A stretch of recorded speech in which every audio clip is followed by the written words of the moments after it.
Boa noite, primeiro.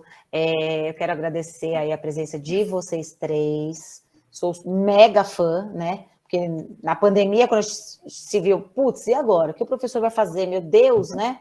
Alguns já usavam muito antes a tecnologia, outros na pandemia.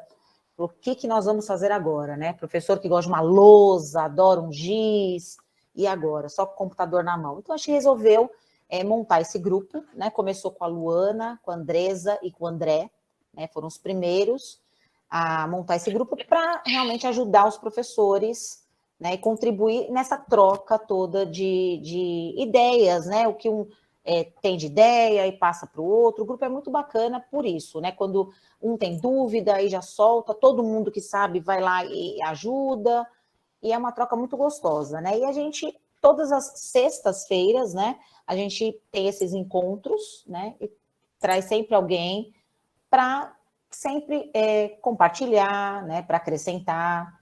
E eu fui atrás, aí eu falei, gente, eu preciso trazer esse trio Parada Dura aqui, porque foi minha primeira inspiração, né? Todas as lives eu estava lá, né? Matemática é vida, até ser. Essa matemática é vida, é Silmara. Só vou descobrir a Silmara quando foi do Kumon Space, que quando. A matemática é vida, você é uma mulher. Meu Deus do céu! Eu crente que era um homem, matemática é vida. O Washington se espantou ali. É isso que é um machismo estrutural, pensa logo que é homem. A gente lá engraçado que é a matemática, né? É a mãe da ciência.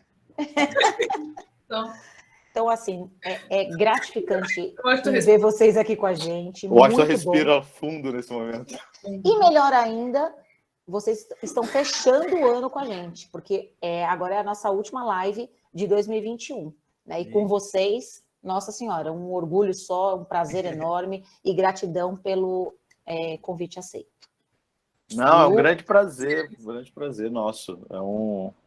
O convite foi muito bem-vindo e é difícil a gente conseguir reunir todos sempre, então agora a gente conseguiu, porque a gente falou, não, a gente tem que estar lá e vamos fechar esse ano aí com... Espero atender as expectativas todas, com nós todos. Chave de ouro. Acho que tem a Lu, a Paty aqui também com a gente, daqui a pouco acho que entra a André e a Andresa também. Não sei se a Lu quer falar alguma coisinha, a Paty. Bom, vamos deixar, né, eles... Né, falar agora o que tem que falar e depois a gente fala com eles, encerra com todas as honras, né?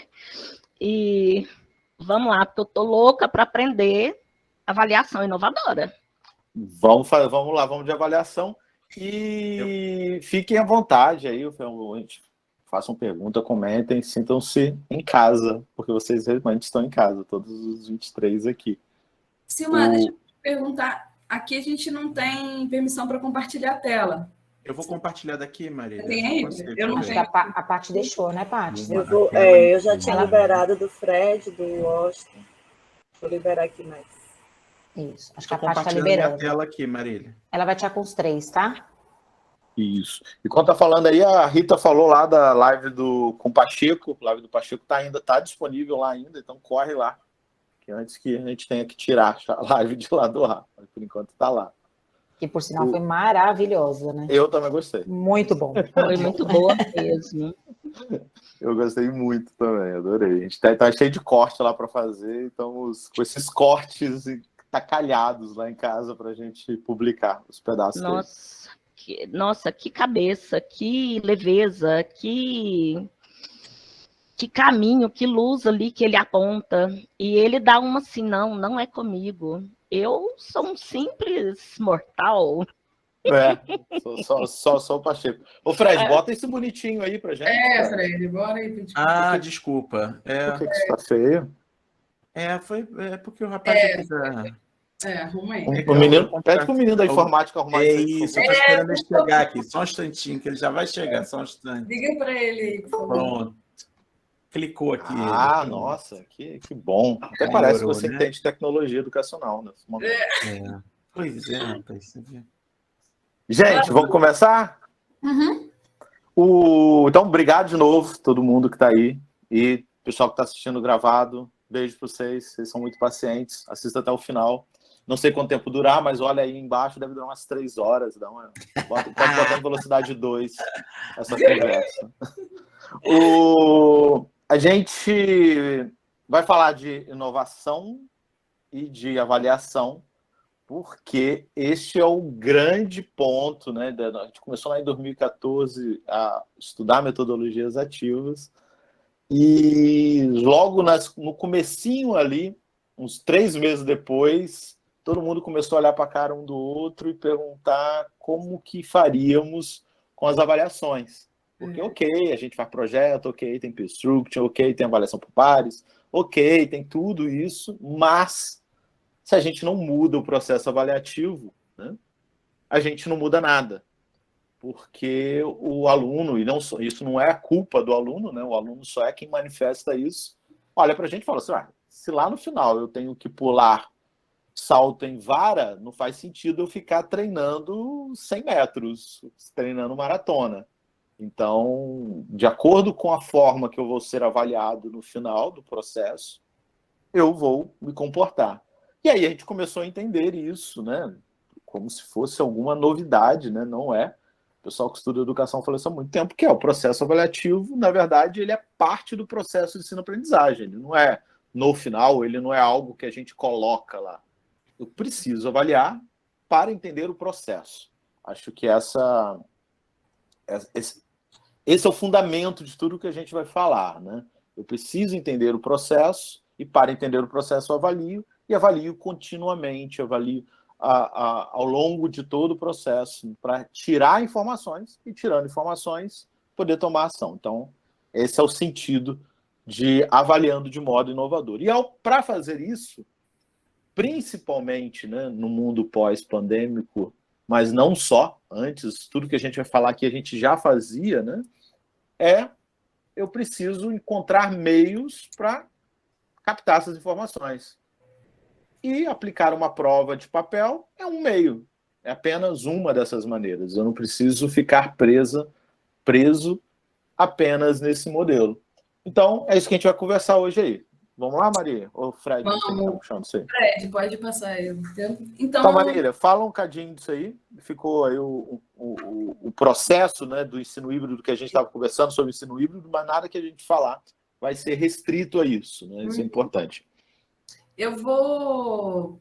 Fred, eu vou pegar aqui à frente. Dá para mim? Deixa eu compartilhar minha tela aqui.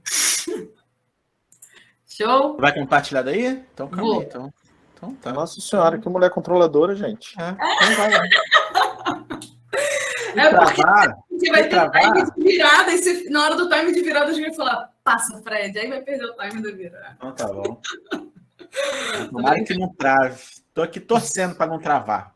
Tô vendo, acabei de fazer de propósito, só para você poder ficar feliz. Pronto.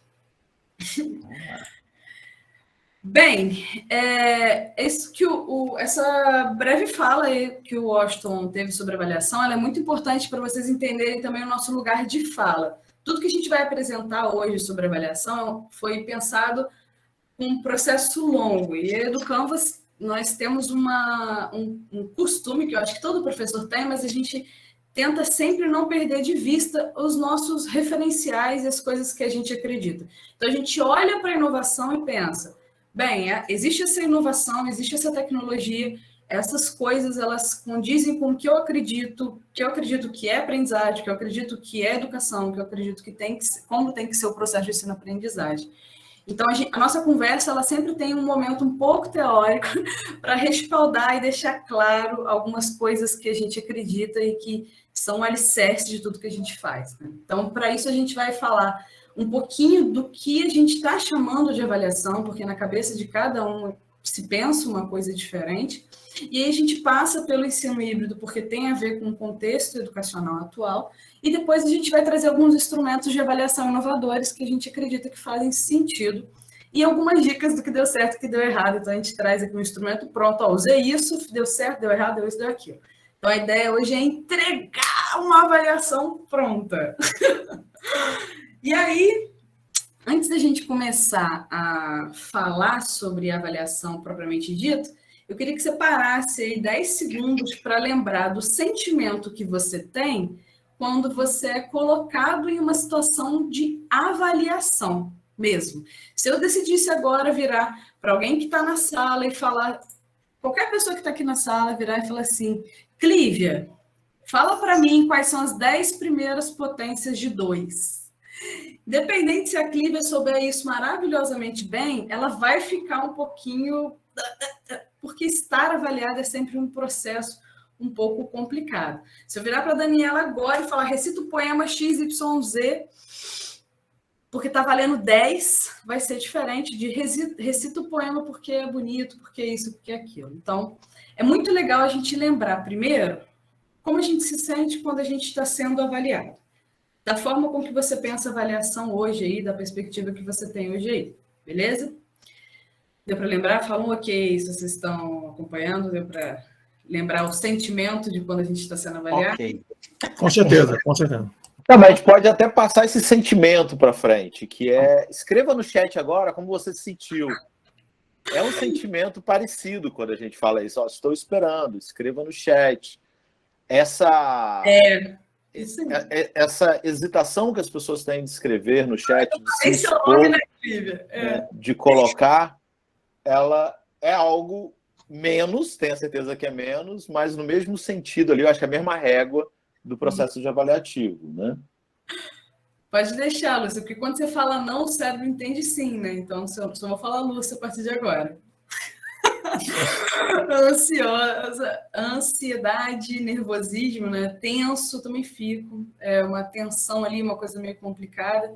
Que a gente estava conversando hoje, antes de vir para cá, a gente estava gravando um vídeo do Canvas, que é a tensão do primeiro dia de aula também, né? O professor, no primeiro dia de aula, ele todo ano, no primeiro dia de aula, ele sente uma certa tensão, porque ele sabe que ele vai ser avaliado ali naquele primeiro dia, naquele dia ali alguns alunos vão decidir se vão ouvir ou não, né? Então, esse sentimento aí de tensão a gente sabe bem, porque a gente vive todo ano ou todo semestre.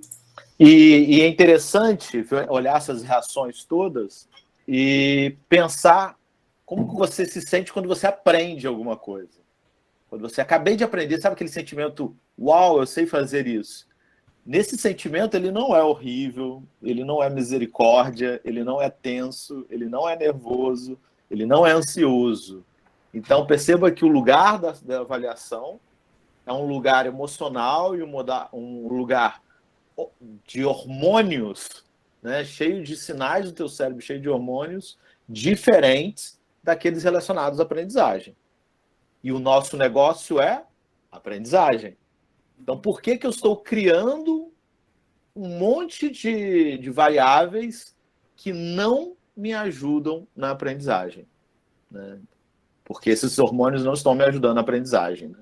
A gente está falando de adrenalina, coração acelerado, a gente está falando de cortisol, a gente está falando de um monte de coisa sabidamente pela ciência de que, olha, isso não ajuda na memória de longo prazo, isso não ajuda nem na memória de curto prazo, isso é uma reação de luta ou fuga. Né? Então, tem alguma coisa estranha nesse sentimento que está acontecendo agora e no que a gente deseja, que é a aprendizagem. Né? O sentimento de aprendizagem é outra, de alívio, é de uma endorfina, algum prazer que nós temos quando a gente aprende algo, fala, olha como eu sei fazer isso, sai correndo para mostrar para sua mãe, para seu filho, para alguém do lado, fala, eu quero mostrar isso. Então, o sentimento hormonal é diferente, né? E é interessante que isso que o Washington falou, então já fecha aí o que a gente queria trazer no início, o que a gente queria já eliminar do pensamento, né? Porque a ideia é conduzir uma forma de ver. Então, a gente não quer que vocês vejam a avaliação com esses processos estanques que geram tensão. Não é isso que a gente está falando hoje. Hoje a gente está falando de avaliação de aprendizagem focado no processo. A nossa ideia hoje é focar no processo, porque a avaliação está a serviço da aprendizagem. Fala aí, Silmara. Então, por exemplo, né, quando a primeira pergunta foi, como você se sente quando você está sendo avaliado? E aí, quando você fala assim, né, de repente a palavra, né, prova, avaliação, isso é muito forte. De repente você pode estar sendo avaliado, mas não saber que você está sendo avaliado, e aí já muda a figura, né? Porque o nome também é forte, né? Avaliação, prova, teste. O teu cérebro, ele ele é um músculo, ele vai se acostuma com coisas. Então, se sempre que a palavra senta aí que a gente precisa conversar, vem em seguida de coisas ruins, você nunca mais gosta de ouvir a palavra senta aí que a gente precisa conversar. Meu pavor. O Fred. Falou, preciso...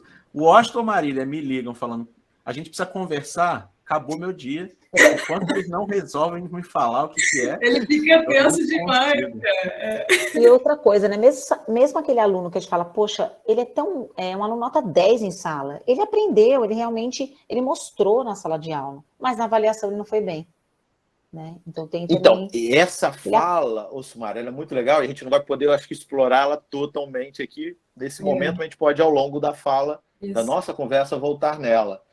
Que é, e não é você, né? Somos nós. É o processo de ensino escolar e a gente, professor, no papel de professor. Muitas vezes a gente toma algumas atitudes contraditórias e quase esquizofrênicas, que é essa. Eu sei que meu aluno é bom, eu sei que ele aprendeu, mas ele não passou na avaliação. Uai, mas se você sabe que é bom, sabe que ele aprendeu, você avaliou.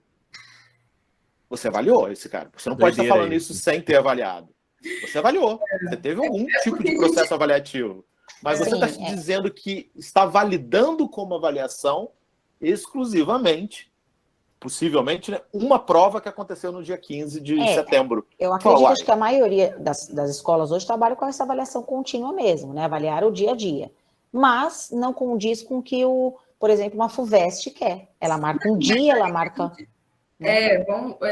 A gente vai falar disso, a gente vai chegar nisso. Eu vou continuar aqui agora. Luana, você quer comentar? É só um depoimentozinho. As minhas provas acabaram essa semana agora. E a minha escola abraçou totalmente a tecnologia e as novas formas para os alunos. Abraçou. É uma escola particular. E a minha prova de geografia foi um caça ao tesouro às regiões. Os alunos que não saíam bem na escrita comigo, porque as minhas provas foram escritas, nós não fizemos pelo Google Meet com eles, né?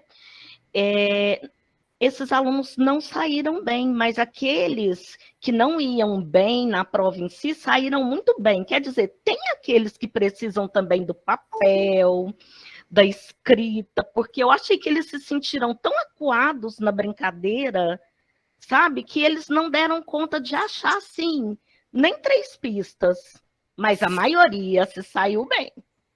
Interessante. A gente tem que ter vários processos de avaliação, e a gente vai falar sobre isso. Eu acho que esse é o ponto que é importante que você comentou, né? A gente nunca vai conseguir avaliar todo mundo do mesmo jeito, porque... Do mesmo jeito. Partimos do princípio que somos todos diferentes. A gente não usa isso, mas partimos dessa... É a nossa crença, que a gente acredita. Mas a gente tem que parar de avaliar se o aluno sabe matemática, a capacidade dele de fazer prova. Isso é uma coisa que a gente vai, com o tempo, melhorando e adaptando e entendendo, eu acho, né? Bem legal. Mas vocês levantaram várias bolas aí que eu não vou baixar, eu estou segurando todas elas aí, tá? A gente vai passar por todos esses pontos e a gente vai comentando aqui, pode ser? Eu vou seguir um pouquinho em frente, porque o que a gente queria começar a falar aqui, que eu estava falando sobre o que a gente está chamando de avaliação, que é muito importante que isso fique claro para todo mundo, ou pelo menos que a gente comece a conversar da mesma forma, né? A avaliação, ela é o tempo inteiro, que o Washington falou. Como é que eu sei que meu aluno é bom em matemática? Porque eu estou avaliando ele o tempo inteiro. Desde a hora que eu entro na sala de aula até a hora que eu saio, eu estou avaliando todos os alunos que tem ali, né? Então, a gente tem que decidir se a gente usa essa avaliação contínua e permanente ou não. Se a gente usa ela para definir os processos de avaliação, se a gente usa ela para mudar a nossa sala de aula e etc. E aí a gente tem 2 variáveis muito importantes para serem analisadas quando o assunto é avaliação. Primeiro, é essa questão que a gente comentou agora, que você acabou de falar. Os alunos são diferentes, somos todos diferentes em essência vigotskiana que sou. Se somos todos diferentes em essência, como que eu faço para avaliar todos de forma democrática, né? E como que ocorre a comunicação na educação, que é um ponto que a gente vai bater aqui um pouquinho. Pode falar, Lady. A Lady levantou a mão. Eu sou antiga. Uhum. Ok? Tenho uma formação, sou formada desde 80, dos anos 80, né? Só que como que eu posso dizer? A Silmara, a Luana já me conhece, sabe que eu gosto de coisa diferente. Só que eu trabalho muito com cálculo mental com meus alunos. Trabalho muito isso com eles. E eu tive meu neto em casa no final de semana e ele estava se preparando para o Saresp. Uhum. Ele falou uma coisa para mim que me carregou. Nós fizemos um simulado com ele e ele resolve tudo muito bem de cabeça. Quando vai pedir para registrar, bloqueia tudo. Ele tem o quê? 8 anos, está no 3º ano primário. Fez cálculos mirabolantes e ele falou uma coisa para mim que mexeu bastante. Como que você consegue tão rápido assim fazer cálculo tão rápido? Free Fire. Uhum. Ele E aí joga. eles falam, Free Fire, jogo, vamos jogar. É só um comentário, porque eu levo para minha sala de aula. Uhum. Inclusive, eu tenho meus alunos calculadora. Tem calculadora de potência, tem calculadora de raiz, tem calculadora de multiplicação. Só que essa questão do registro, aí fica meio assim. Como eu sou das antigas, antigamente eu achava que quem escrevia em letra de forma era analfabeto. Hoje eu sei que para passar para o cursivo, ele precisa o quê? Tem que decodificar. Decodificação usa muito o quê? Na matemática, usar código. Uhum. Aí eu começo a alimentar de maneiras diferentes. E uma coisa que eu aprendi com os deficientes que eu não chamo de deficiente, são especiais. Cego, surdo, autista. Linguagens com cores. Som com mudança de volume de som. Então, eu acho que a gente tem que repensar mesmo essa questão de avaliação, porque eu não sei vocês, mas eu estou no Estado, e o Estado manda, por trimestre, 8 avaliações na sede. Avaliações escrita e de múltipla escolha. Uhum. Então, eu não preciso avaliar essa parte do meu aluno, eu preciso avaliar o quê? Os outros talentos, as outras inteligências dele. Era só um comentário. Mas é interessante isso que você comentou, e Lidy, que é bom a gente pensar assim também, né? Que essa avaliação ela é um dos passos do processo, né, que a gente está falando. Então, a avaliação escrita ela é um dos passos. E também ela tem que ocorrer em diferentes momentos, não somente no momento oficial. Por exemplo, a gente vai chegar nisso aqui na frente, que foi até uma coisa que a Silmara comentou aí, que eu estou esperando para falar ali na frente. A gente tem o processo de avaliação seletiva, que é oficial e ocorre, e ninguém aqui vai dizer que tem como fugir dele. Por enquanto, no Brasil, a gente precisa da seleção pelo sistema educacional que tem hoje, não tem jeito. E aí eu também tenho um processo de aprendizagem para lidar com situações de seleção, que é um processo que a gente também tem que fazer. Os alunos que jogam Free Fire, eles fazem conta muito rápido por conta dos objetos que eles têm que resolver lá, mas, ao mesmo tempo, eles têm dificuldades de escrever, tem dificuldade. E aí a gente tem que adaptar, porque o aluno mudou e ele vai mudar todo ano cada vez mais rápido. E é isso que a gente está trazendo aqui, que é legal pensar. A gente tem as diferenças dos alunos com a gente, porque quanto mais tempo de sala de aula, mais longe você está do seu aluno em relação à geração e entendimento da forma que ele vê o mundo, e mais vai ficando complicado estabelecer uma comunicação se você não estuda, se você não dedica, se você não quer ouvir o outro, né, de forma empática. Além disso, a gente tem as mudanças dos formatos de aula. Então, o professor hoje tem algumas variáveis além do que tinha antes. Antes ele tinha o problema das diferenças da sala de aula e da comunicação. Hoje ele tem formatos de sala de aula muito diversos. A gente está falando, você falou que você é do Estado, eu também sou do Estado, eu não sei se é Estado do Rio. O Estado do Rio hoje é diferente do Estado de São Paulo, que é diferente do Estado de Minas, que é diferente. O processo, as avaliações, tudo diferente, né? Então, a gente tem muitas coisas para pensar, só que a gente queria que vocês pensassem nessas duas. Quais são duas variáveis que realmente interferem na avaliação?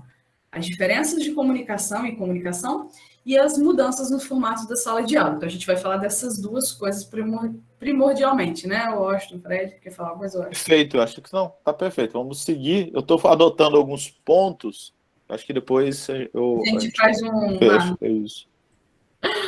Então, bem, isso aqui eu vou passar bem rápido, que é uma coisa que eu acho que é legal para a gente entender o lugar de fala do EduCanvas, né, sobre a avaliação.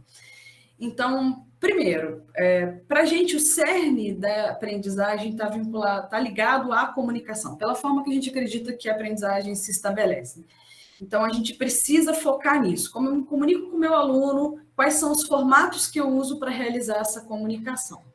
E aí, dentro desses formatos que a gente usa, que a gente escolhe, a gente tem o que a gente chama de produção de significado, que é a forma com que o aluno aprende, a forma com que ele entende, o que ele produziu realmente de significado de alguma coisa. E a necessidade de se ter uma leitura plausível em cima disso. Agora eu vou dar uma destrinchada nisso aqui rapidinho, só para ficar um pouquinho mais claro, ok? Então, seguinte, a gente tem aqui duas pessoas. Essa aqui é uma menina que está fazendo na mão ali 5 mais 5 igual a 10. E do outro lado a gente tem aqui o professor Rômulo Campos Lins, que é meu referencial teórico educacional. Então, sempre tenho a oportunidade de fazer uma homenagem a ele, eu faço. O professor Rômulo faleceu há 2 anos atrás, infelizmente, mas é isso.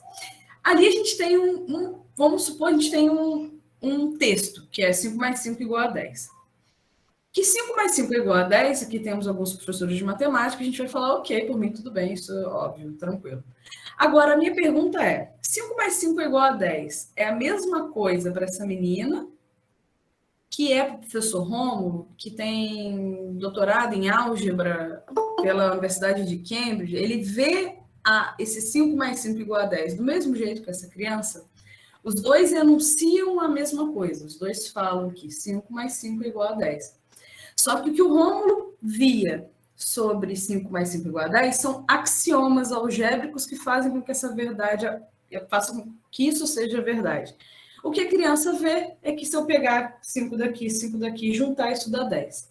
Então, observe que eu tenho o mesmo enunciado, mas não tenho o mesmo conhecimento. Ok? Eu tenho o mesmo enunciado, mas eu não tenho o mesmo conhecimento. Então, a produção de significado dessas duas pessoas é completamente diferente. Aqui eu tenho para vocês uma equação que eu estou dizendo para vocês que é a equação da difusão de calor, ok? E pode ser que algumas pessoas que estão aí na sala olhem e falem, nossa, que delícia, que saudade! Olha, mas essa difusividade térmica, isso está sendo analisado em uma direção, hein? O tempo está variando, está tendo geração de calor. Isso tudo que eu estou falando aqui é produção de significado que eu estou tendo em cima desse texto. Pode ser que tenha algumas pessoas que estão olhando para isso aqui e falando, meu Deus, só está olhando que o print está ruim. Nossa, o print está ruim. É isso que eu ia falar. Eu não sei quem que é essa equação, mas que esse print está ruim, ele está ruim mesmo. E por que botou um print branco no fundo rosa? Pra quê, né? Pra quê? Que preguiça é essa? Que preguiça é essa, né? Aquele print, copia e cola ali, direto do Word, né? Tipo assim, fiz no Word, copiei e colei uma dessa. Todo mundo se identifica. Nem disfarçou. O Washington quer falar sobre essa ação iniciativa aí? Não, acho que tá bonitinho. Você quer falar possivelmente você quer falar sobre linguagem aí, mas eu consigo só ver outras coisas, né? Exato. Eu consigo ver linguagem aí. Eu Não consigo ver arte, política, manifestação E- sobre um monte de coisa, menos inglês aí. Isso. O professor Washington comentou aqui, já falou tudo. Essa frase aqui, ela é uma frase que, para quem está aprendendo inglês, vai focar em entender o que está escrito aí, para entender o inglês, né? Quem é fã de Pink Floyd, quem é apaixonado de Roger Waters, igual eu, que eu coloquei ele aqui bonitinho, já vai produzir outros significados. Eu fico com uma certa emoção, que eu vi tocando isso ao vivo. O Washington já pensa em política e tudo que está vinculado ao Pink Floyd.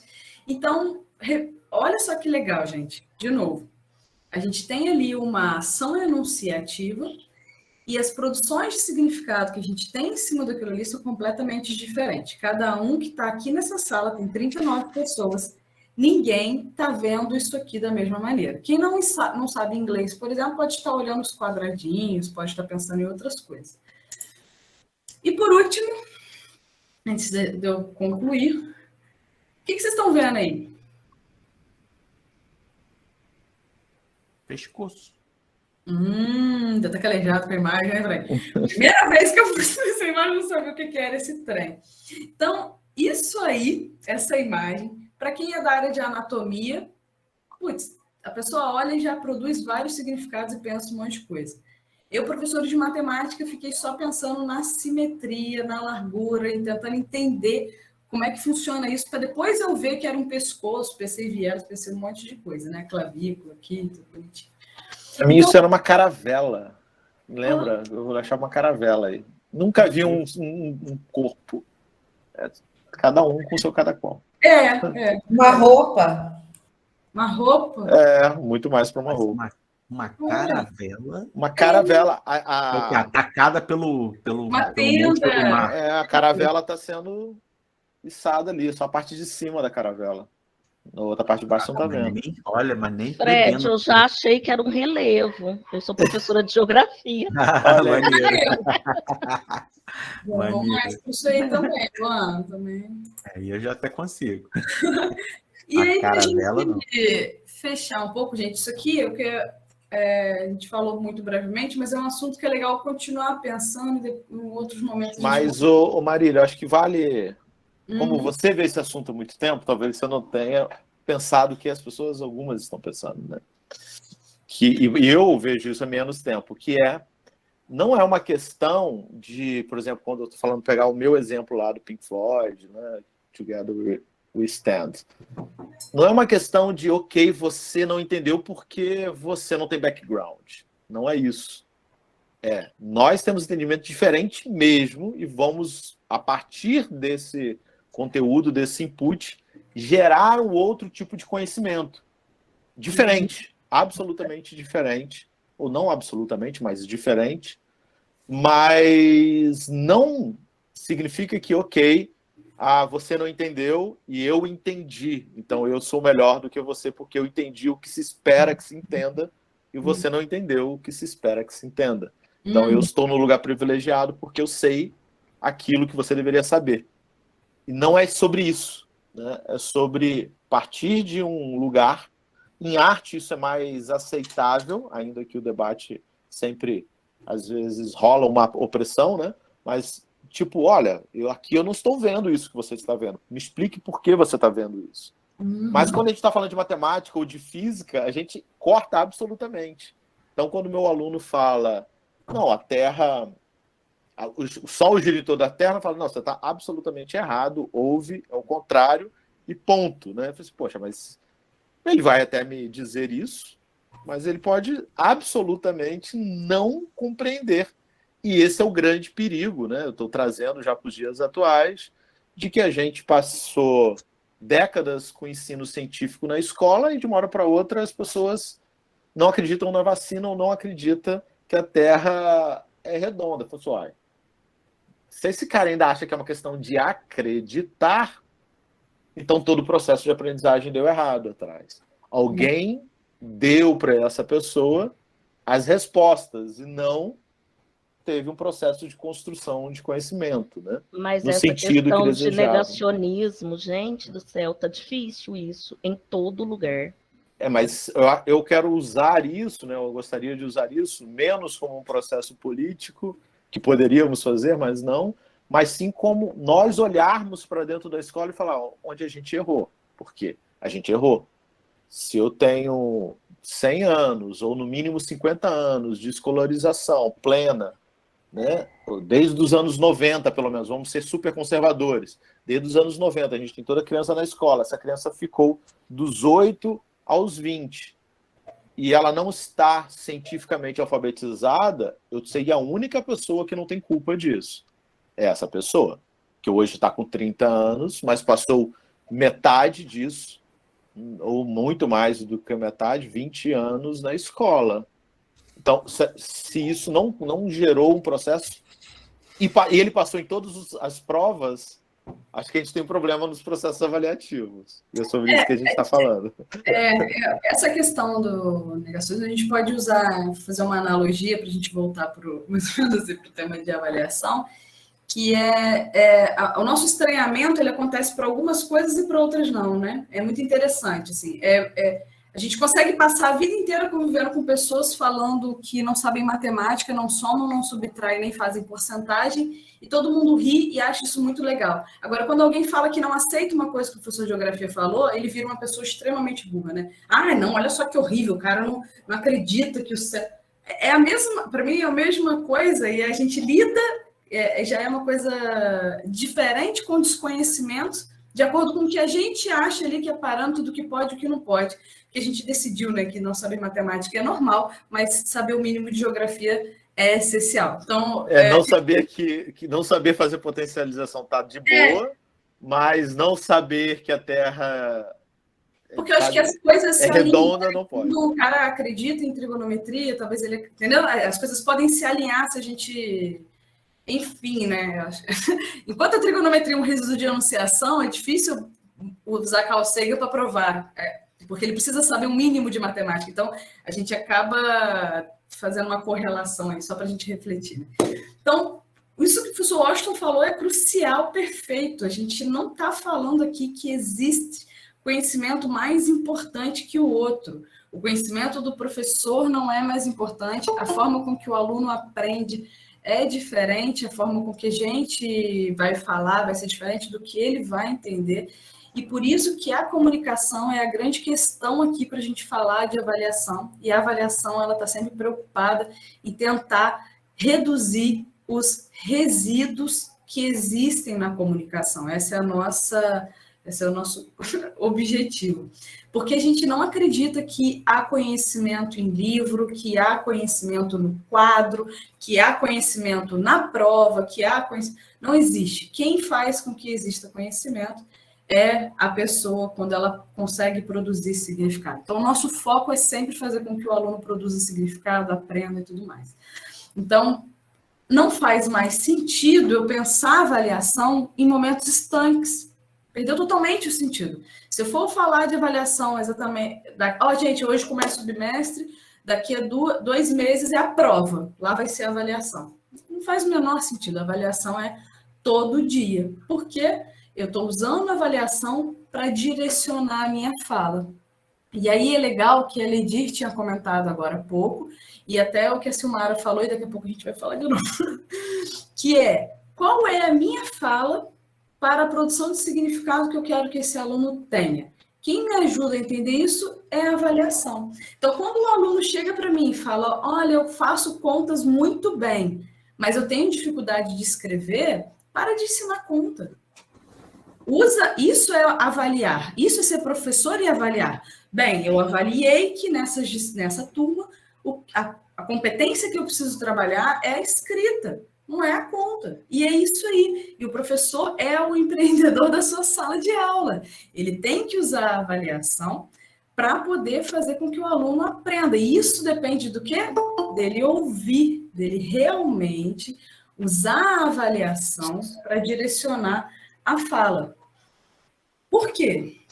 Aí vem essa frase que eu queria perguntar para vocês, uma coisa que eu acho ótima, né? Vamos supor, Luana, que você tivesse que explicar por que a Terra não é plana para o Washington, e logo depois o Washington ia sair da sala, você ia ter que explicar para uma criança de 8 anos. Você ia explicar do mesmo jeito? Não, jamais.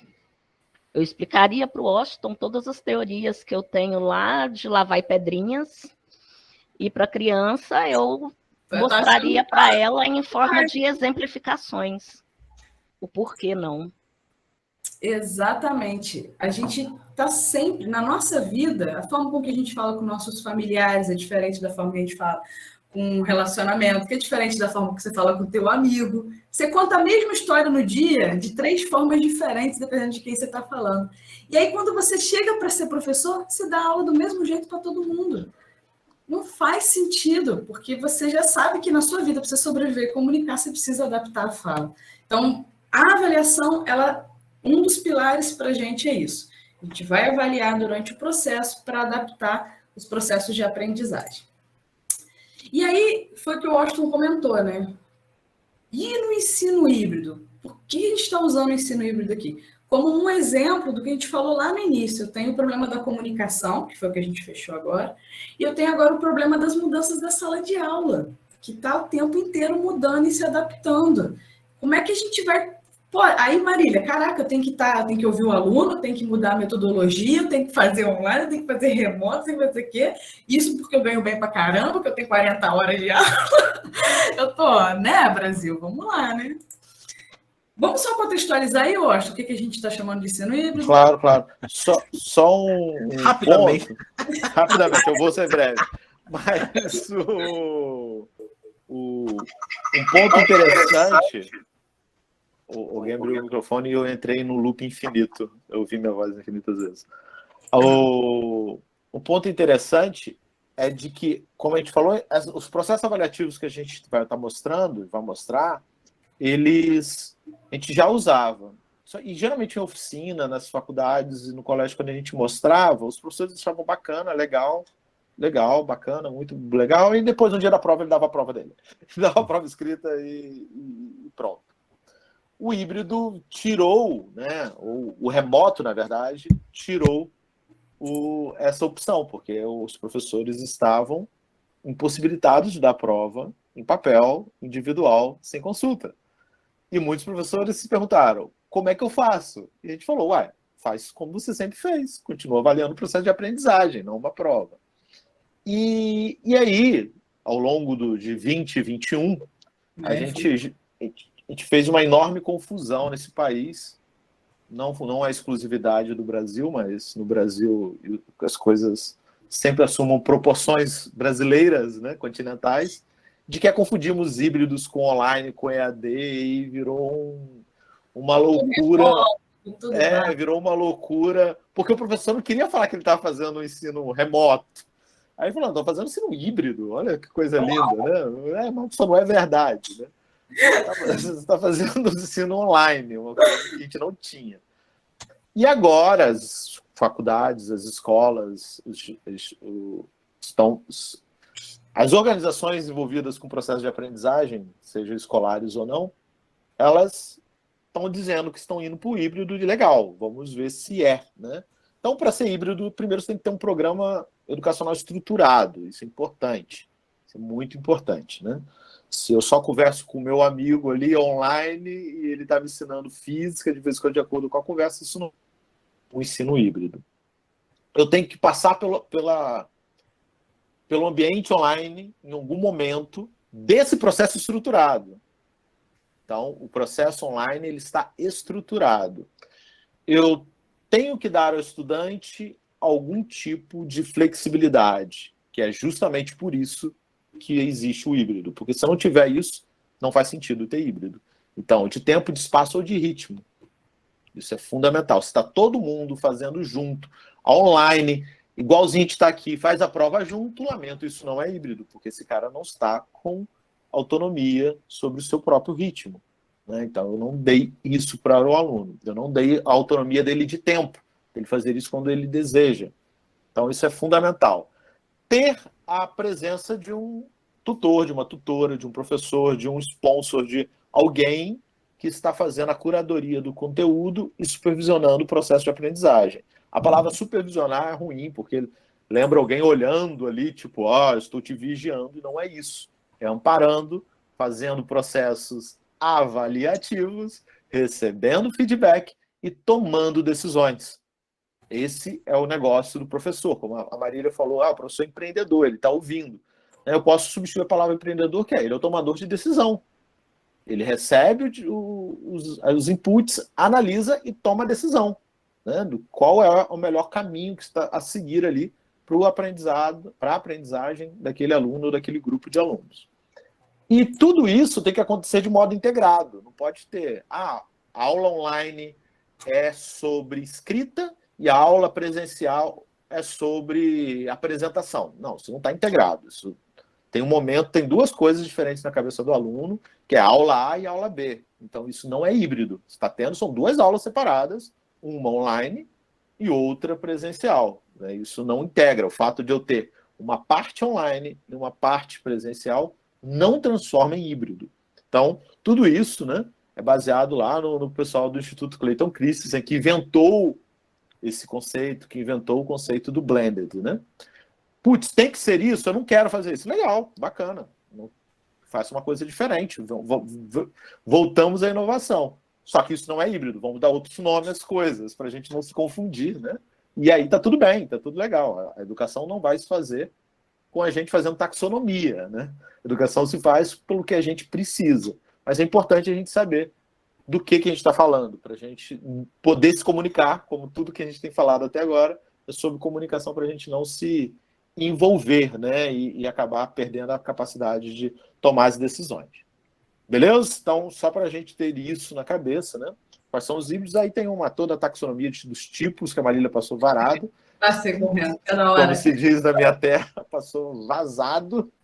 Mas é Washington, isso. Okay. Sempre que eu chego num lugar para falar de ensino híbrido e metodologias ativas e afetivas, eles querem que eu dê um conceito. Não, Luana, me dê um conceito, uma frase. O que é ensino híbrido? Né? Aí, então, eu fiquei pensando, porque eu ficava 15 minutos, 10 minutos falando, mas não. Aí eu peguei um rascunho, fui rascunhando e coloquei o melhor dos dois mundos, on e off. E hoje eles aceitam muito mais isso, essa frase, do que quando eu tentava colocar o ensino híbrido assim, explicar ele de ponto a ponto. Só tem um perigo, né? O que é melhor? Esse é o perigo que eu ponho aí, porque às vezes claro. Não, é ótimo, eu dou minha aula expositiva e depois eu dou a prova online e esse cara faz. Isso não é híbrido. Claro, só porque é importante isso, que eu já vi isso acontecer reiteradas vezes. Né? O professor falar, olha, então faz o seguinte, vamos inverter, vamos fazer sala de aula invertida? Vamos fazer sala de aula invertida? Vamos. Então foi o seguinte, está lá minhas aulas, está lá minhas 3 aulas, de 40 minutos cada uma, você assiste a 3 aulas, vem para cá e a gente vai fazer uma prova presencial. Eu falei, meu amigo, isso não tem nada de híbrido que você está fazendo. Não, isso é outra coisa. Isso, tudo bem, legal, chocante, mas isso não é bem híbrido, isso não está bem integrado o que está acontecendo online, o que está acontecendo presencialmente, né? Então está tendo fosso entre esses dois momentos, né? E não uma integração. O importante, eu acho, né, eu acho que complementaria a sua definição, o melhor dos dois mundos, é colocar uma condição, Luana, que é de modo que o aluno nunca saiba quando ele está online ou quando ele está presencial. Ele não consiga imaginar essas duas coisas separadas. Se o aluno não consegue imaginar essas duas coisas separadas, isso está completamente integrado e ele nunca sabe exatamente em qual momento ele está, possivelmente você está fazendo um ótimo ensino híbrido. Possivelmente. É um bom sintoma de que as coisas devem estar dando certo. Sim, eu trabalho muito com eles com rotação, em pares. Eu sempre estou trabalhando com todos os métodos possíveis com eles dentro das minhas aulas. Que legal. Sabe? É preciso. Eu queria ouvir tudo, não adoro aprender essas experiências. Eu gosto muito de aprender com um professor que vem e entrega o negócio prontinho pra gente, né? Eu já usei tanta coisa que o pessoal comentou nas lives, eu falei, agora isso aí eu vou aplicar amanhã. Então quero estar na vez que foi você que se me chamou. Muito legal, muito bom. Eu tô falando sério. Às vezes eu tenho umas dúvidas de rotação por estação, de aplicação. Foi bom. A gente vai deixar esse aqui, né, Washington? Que aí depois Sim. a gente vai mandar os slides para vocês. Aí, se quiser entrar mais nesse assunto. Mas o importante é lembrar, então, a gente tem 2 variáveis que estão influenciando na avaliação. é o processo de comunicação e as diferenças da sala de aula e os modos diferentes de sala de aula, os modelos diferentes de sala de aula. Tem um vídeo maravilhoso no canal sobre ensino híbrido, tá tudo lá. Tem, que é um tal do professor Washington lá, muito bom mesmo. Recomendo. Esse slide, por sinal, cara, esse vídeo ficou muito bom. Esse vídeo ficou tão bom que eu uso ele quando eu tenho que falar. Eu falei com a Célia hoje, eu falei, o vídeo que eu mais uso dentro do Canvas é o vídeo do híbrido do Washington, porque sempre que eu esqueço, eu volto lá que vai uma cartilha. Falando nisso, gente, vocês que estão aí, se puderem aí, tirar um print ou pegar o celular, gravar a imagem aí, marcar a gente no Instagram, que tava lá no Coelho do Canvas, Marília Rios 2, Washington Lemos, Fred Steive. E do Canvas é o mais importante. Coloca no chat, Fred. Coloca no chat o Insta de vocês. Nosso Instagram. Faz aí, Fred. Faz alguma coisa, Fred. Faz alguma coisa. Faz alguma coisa, eu acho. Então, a gente tem aí uma mudança no processo de avaliação, né? Concordamos? Não, YouTube, se tiver alguém aqui que não está inscrito no canal, eu vou magoar, vou ficar magoado. Já tem uma pessoa com a camisa do Flamengo aqui na minha cara que eu vou te falar que eu já tô assim, tá bom. Eu só não vou falando porque eu sou campeão esse ano, eu que ganhei, mesmo que seja a Série B. Marília, foco, vai lá. Vamos trabalhar com ele. Começar a falar de Botafogo agora. Essa hora aqui, olha, 8h30. Ela riu na hora que eu falei, mesmo que seja Série B, não me manda. O que importa é ser campeão no coração do torcedor. Então, voltando, o que a gente precisa pensar, então? Alguns pontos importantes. A gente tem essas variáveis na avaliação, e aí a gente precisa mudar, por exemplo, o que a gente entende por erro. A partir de agora não tem mais erro, né? Tem produções de significados distintas. E como que a gente avalia essas produções de significados e conduz isso com os alunos trabalhando em tempos diferentes. Cada um aprende em um tempo. Isso não adianta você falar assim, agora estou inventando isso. Não estou inventando isso. Essas teorias educacionais que já falam de todos sermos diferentes, né? Seres humanos, sermos todos diferentes, aprender diferente. Isso é coisa antiga mesmo, que a tecnologia veio para fazer, foi dar condições da gente resolver esse problema que a gente já tinha há muito tempo. E como que a gente olha a avaliação não como uma competição? E aí vem o que a Silmara comentou lá no começo sobre as avaliações externas, comentou do SAEB, sobre as avaliações internas que a gente tem. A gente precisa ter muito claro em cada processo o que a gente quer. Isso é muito legal, gente. A gente tem 3 objetivos maiores, 3 guarda-chuvas para quando a gente está avaliando. Esses são os 3 guarda-chuvas que a gente usa. Eu avalio para saber o que está acontecendo. O que está acontecendo? Eu avalio para saber se o que está acontecendo corresponde ao que eu queria. Será que esse aluno aprendeu, ele produziu o significado do jeito que precisava aprender? Porque ano que vem ele vai para o 3º ano, ele precisa saber X, Y, Z por causa da matéria tal. E outro processo é quando eu estou usando a avaliação para, de alguma forma, selecionar um perfil para alguma coisa que é considerada importante de alguma forma. Então, quando a gente está preparando o cara para uma avaliação, essa avaliação, ela não diz tanto sobre o quanto que esse cara conhece daquele conhecimento, mas do quanto que ele sabe ou que ele consegue, que ele aprendeu a fazer aquela avaliação. Um exemplo clássico aqui é que a gente tem alunos que fazem 2, 3 anos de preparatório para o Enem, e aqui é uma cidade que tem a AMAN, né? Então tem muitos alunos fazendo ESA, como é que chama? SPSEX, essas provas do Exército.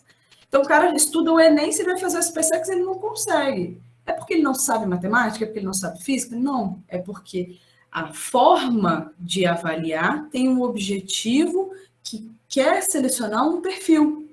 Então, a gente tem que ter isso muito claro. Quando eu estou fazendo uma avaliação externa, o que essa avaliação externa quer? O que ela está avaliando? O SAEB, e aqui no estado do Rio tem o SAEST também, o Serginho, tinha o Serginho, né? A gente sabia exatamente o que o Serginho... Olha, o Serginho tem descritivos claros. Cada avaliação, cada questão tem um descritor, e cada descritor tem a gente sabe como que é a avaliação. Então, é legal pensar, o professor ele tem que usar esses 3 aí, gente, sempre. né? Então, a gente tem que ter avaliações para saber o que está acontecendo. A gente precisa ter, que é esse processo diário de sala de aula, que é a sua existência ali é um ato de avaliar, né? Para saber o que está acontecendo, se está todo mundo mais ou menos ali, ou se todo mundo avançou de alguma forma, porque igual ninguém vai ficar, mas se todo mundo avançou de alguma forma. E também para ensinar a fazer prova.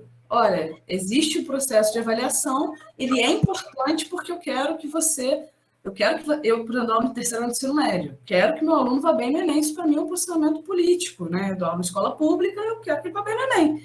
Então, é diferente quando eu estou ensinando matemática para alguma coisa ou quando a gente está falando de matemática para o Enem. Entende? Então, esses 3 pontos é importante do porquê que eu estou avaliando. Então, sempre se pergunte isso, sempre. É muito bom, essa pergunta ela é ótima. Gente, ano que vem eu faço 10 anos de Estado, todo mundo aí dá aula meu ano, e até hoje essa pergunta ainda é relevante, sempre, ela é muito boa.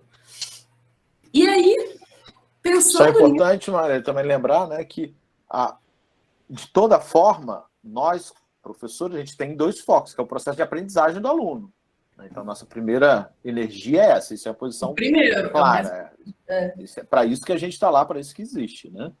Então, esse é o ponto. Depois que isso é feito, se isso for feito, aí ok, você vai formar, ok, vou preparar esse cara para uma prova excludente, que tem um único objetivo de segregar pessoas. O nome disso é vestibular, o nome disso é Enem, o nome disso é processo seletivo. E ok, as palavras que eu usei são duras, mas é só para ficar bem claro de que essa prova não tem avaliação. O objetivo de um vestibular não é saber se esse aluno está apto ou não para cursar a USP. Não é isso que a USP faz. O que a USP faz é, ok, eu vou criar uma prova porque eu só posso lidar com 2.000 alunos. Então, eu preciso criar um processo que me dê menos alunos. Não adianta eu descobrir que 100.000 alunos podem entrar na USP. A USP não está interessada nessa informação, por N razões, e nem teria como estar. Ela está interessada em, ok, dado um universo de alunos, me tira daí 2.000 alunos que estão mais adequados para mim, que vão se adaptar melhor à minha política, que vai se adaptar melhor à minha forma de ensino, que vai se adaptar melhor aos meus valores, que vai se adaptar melhor à forma que o processo de ensino acontece aqui. Então, legal, bacana. Esse aluno possivelmente não é um cara com pensamento fora da caixa, não é um cara completamente criativo, não é isso que essas provas fazem, né? E é legal, todo mundo sabe disso. É legal isso que o Otto comentou, que às vezes você tem uma avaliação que a gente acha que é, eles querem selecionar os alunos para a USP. Né? Na verdade, a segregação que o Otto falou é real, porque quando o aluno entra na USP, o índice de reprovação no primeiro ano dos cursos de exatas é de 50%. Então, ou eles fazem vestibular muito errado, ou a USP é, assim, muito maravilhosamente incrível, que até as pessoas que eles falaram que era bom, não era bom mesmo. Até o bom do bom não era bom, né? Então, mas esse é um ponto, né, que a gente já conversou em outras lives, vai ficar para a próxima, que é por que existem isso, né? Que assim, o curso de exatas vira e fala assim, ok, USP, eu não concordo com o teu processo seletivo, deixa eu fazer o meu. E o meu processo seletivo acontece no primeiro ano de engenharia. Então, aqui que eu vou cuidar. Me entrega e aqui eu vou selecionar quem eu quero, dessa galera que você me deu. É um posicionamento político, é um posicionamento bem claro isso. Né? Não tem nada de segredo nesse pensamento. Né? É falado em alto e bom tom dentro das escolas de engenharias e de física, de exatas. Fred, agora, Fred... Vai falar comigo aí? Agora, a gente falou, né? Tem que ser diferente, tem que ser o processo, tem que ser toda a aula, tem que ser exame. Tá, Marília, mas e aí? Como que eu vou fazer isso? Né? Porque uma coisa é falar que é bonito, filosófico, ler poema. Agora, outra coisa é como? Então, a gente trouxe aqui possibilidades. Vamos dar uma esticada aí, gente, você que está em casa. Dá uma esticada com o braço aí. Pode ir, gente, tô vendo vocês. Levanta o braço aí, dá uma esticada. Bora, flamenguista. André, tô brincando. Levanta aí, valeu, Nelson. Dá uma levantada aí, que agora... Eu me atrasei porque eu estava na academia, Marília. Eu também me correndo. Arrasou. Agora até gostei mais do Flamengo. Então, a gente dá uma esticadinha aí, porque a gente cansa também de ficar só, né?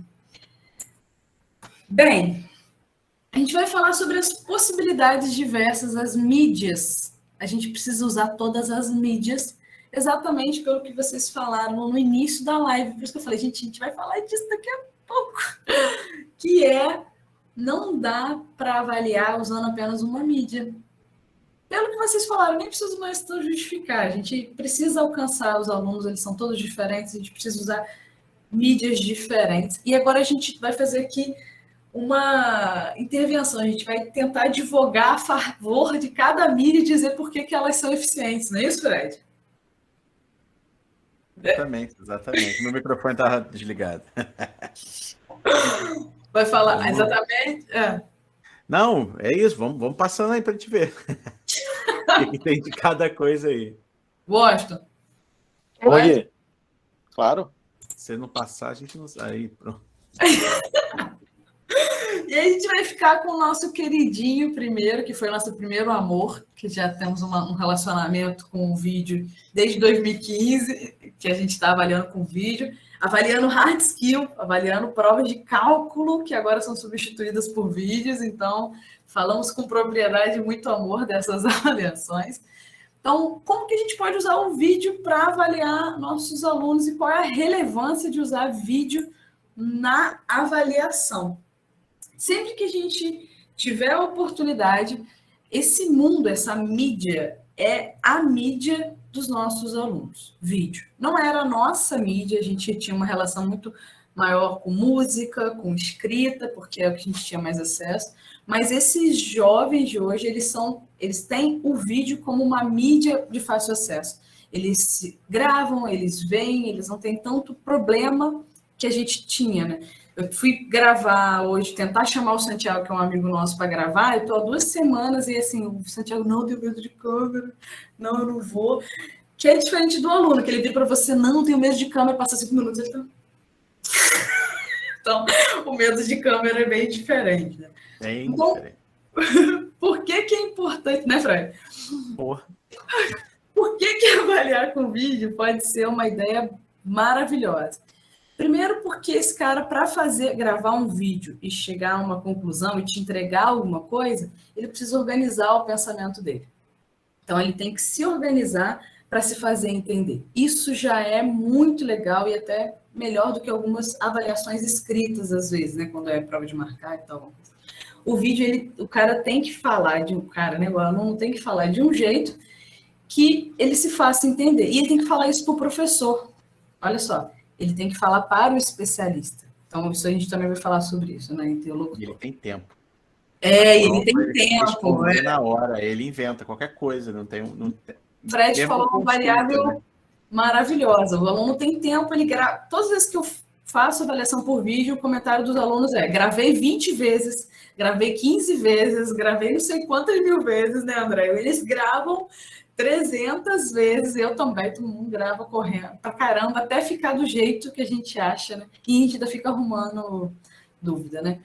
E aí, a expressão durante a fala, então, o vídeo, ele tira um pouquinho aquela questão da apresentação de trabalho, sabe? Boa noite, meu nome é Marília, vim aqui para falar um trabalho, não sei o que, né? Ele tem que se expressar melhor, você põe isso na sua rubrica de avaliação. Então, ele vai falar: oi, gente, hoje eu vim aqui para falar de equações diferenciais, o que vocês acham? Hoje eu vou mostrar para vocês o relevo, não sei o que, olha aqui o murro da minha casa. Então, a forma de se expressar é completamente diferente, né? Ele pode utilizar, depende do professor, né? Um auxílio visual. Então, ele pode falar assim: poxa, vou colocar igual eu estou fazendo aqui, vou colocar uma apresentação, vou colocar uma imagem de um aluno para a gente se remeter, para a gente lembrar, e para o mesmo tempo que eu for falando os pontos mais importantes, vocês já vão lendo e vão refletindo sobre isso, né? É relevante para ele, é relevante para a gente entender o que para o aluno é importante. Então, o que o Fred falou, quando a gente delimita, olha, tu tem que fazer um vídeo de 1 minuto, ele vai ter que decidir o que ele vai apresentar em 1 minuto. E isso é uma escolha. E na hora que ele escolhe, ele te diz 2 coisas. Ou ele te diz que ele não estudou e aí ele escolhe a introdução da matéria, assim, alguma coisa muito tranquila.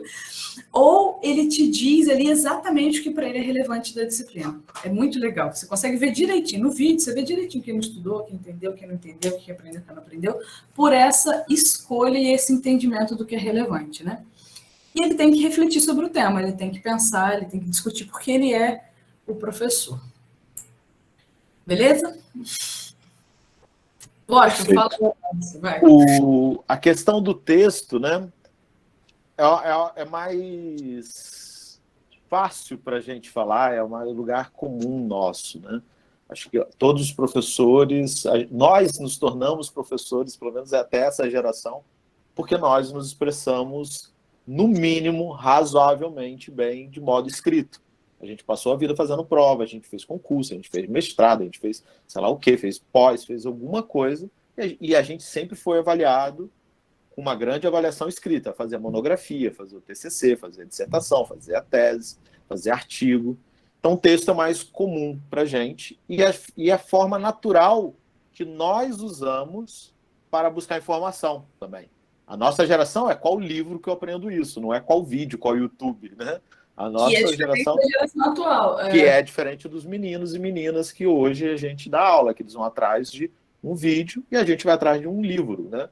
Eu quero aprender sobre modelo. Marília, qual livro você me indica? Essa Marília falou, tem um canal, eu falei assim, do Educanvas, que eu expliquei lá, eu falei, mas só não tem livro. Achei o canal legal, mas eu quero um livro. Cadê o artigo dele? Quero o artigo, quero um papel. Me dá alguma coisa escrita. Isso é bom, porque nós, professores, temos uma grande familiaridade com essa mídia, porém é ruim, porque a gente passou a vida vendo essa mídia e a gente não tem noção da dificuldade que o aluno vai ter nessa mídia.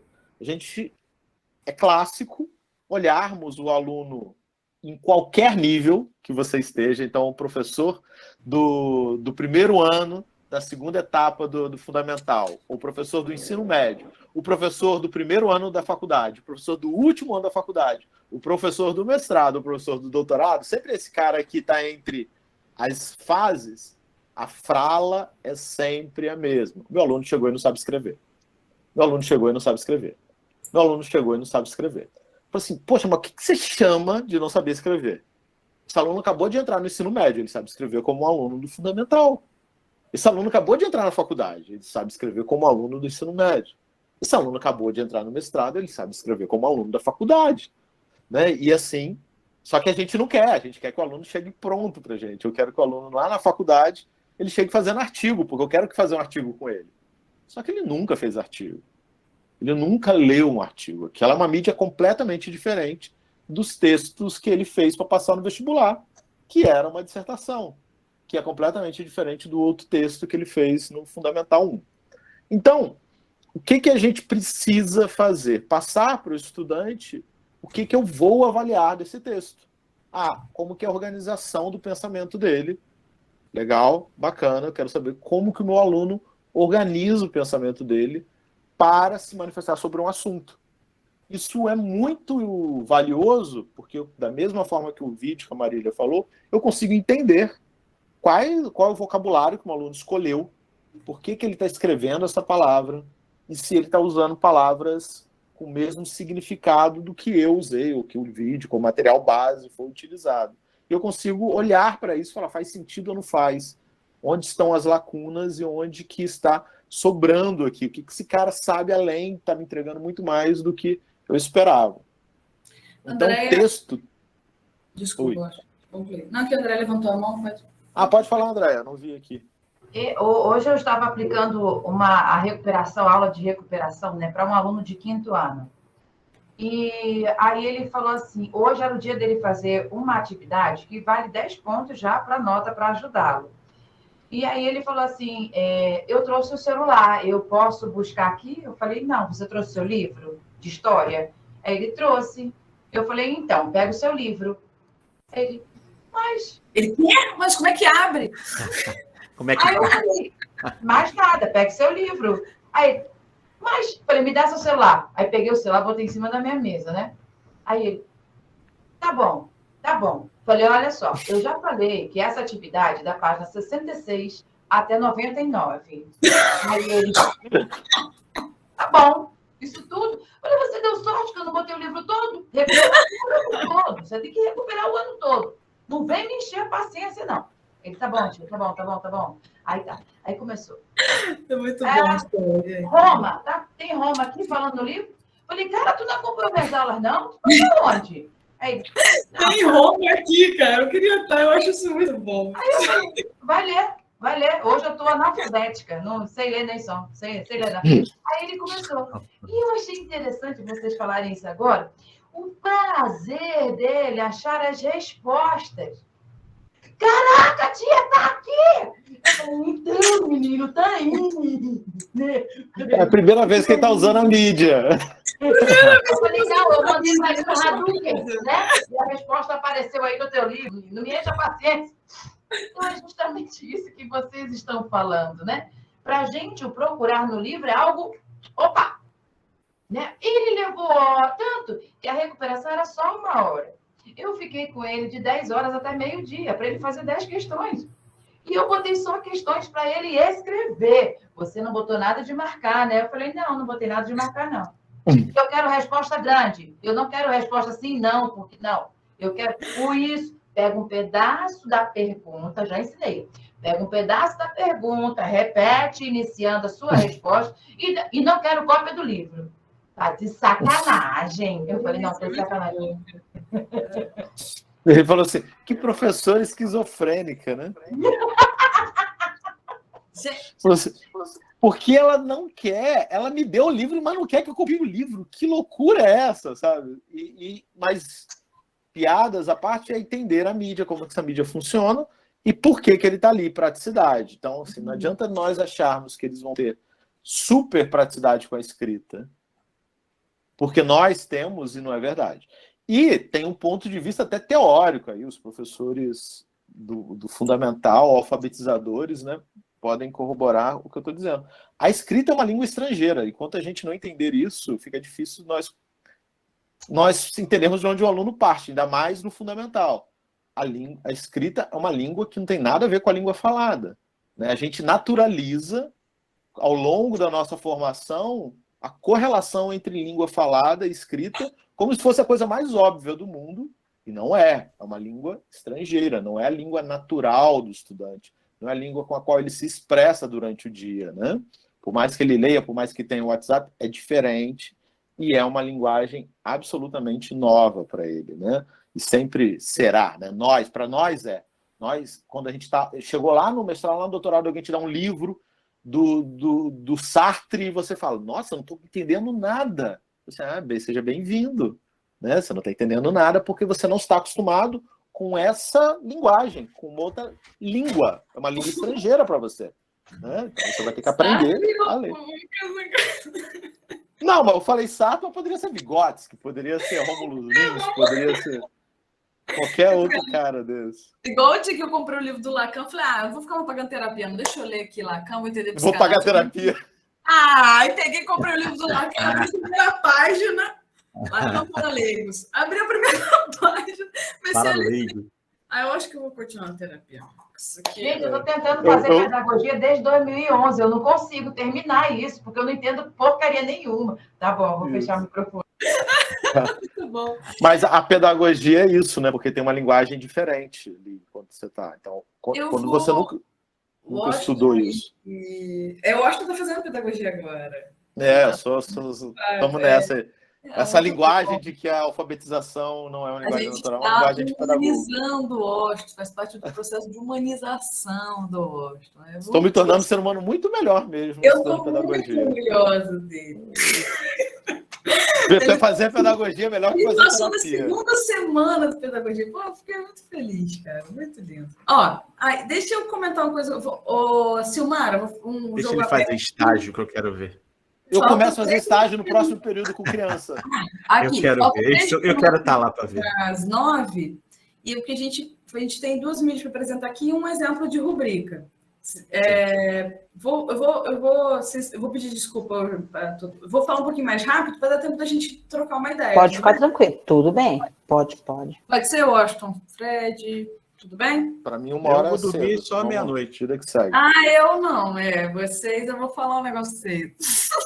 Eu já casei, não preciso procurar. Então, essa é a vida aí, né?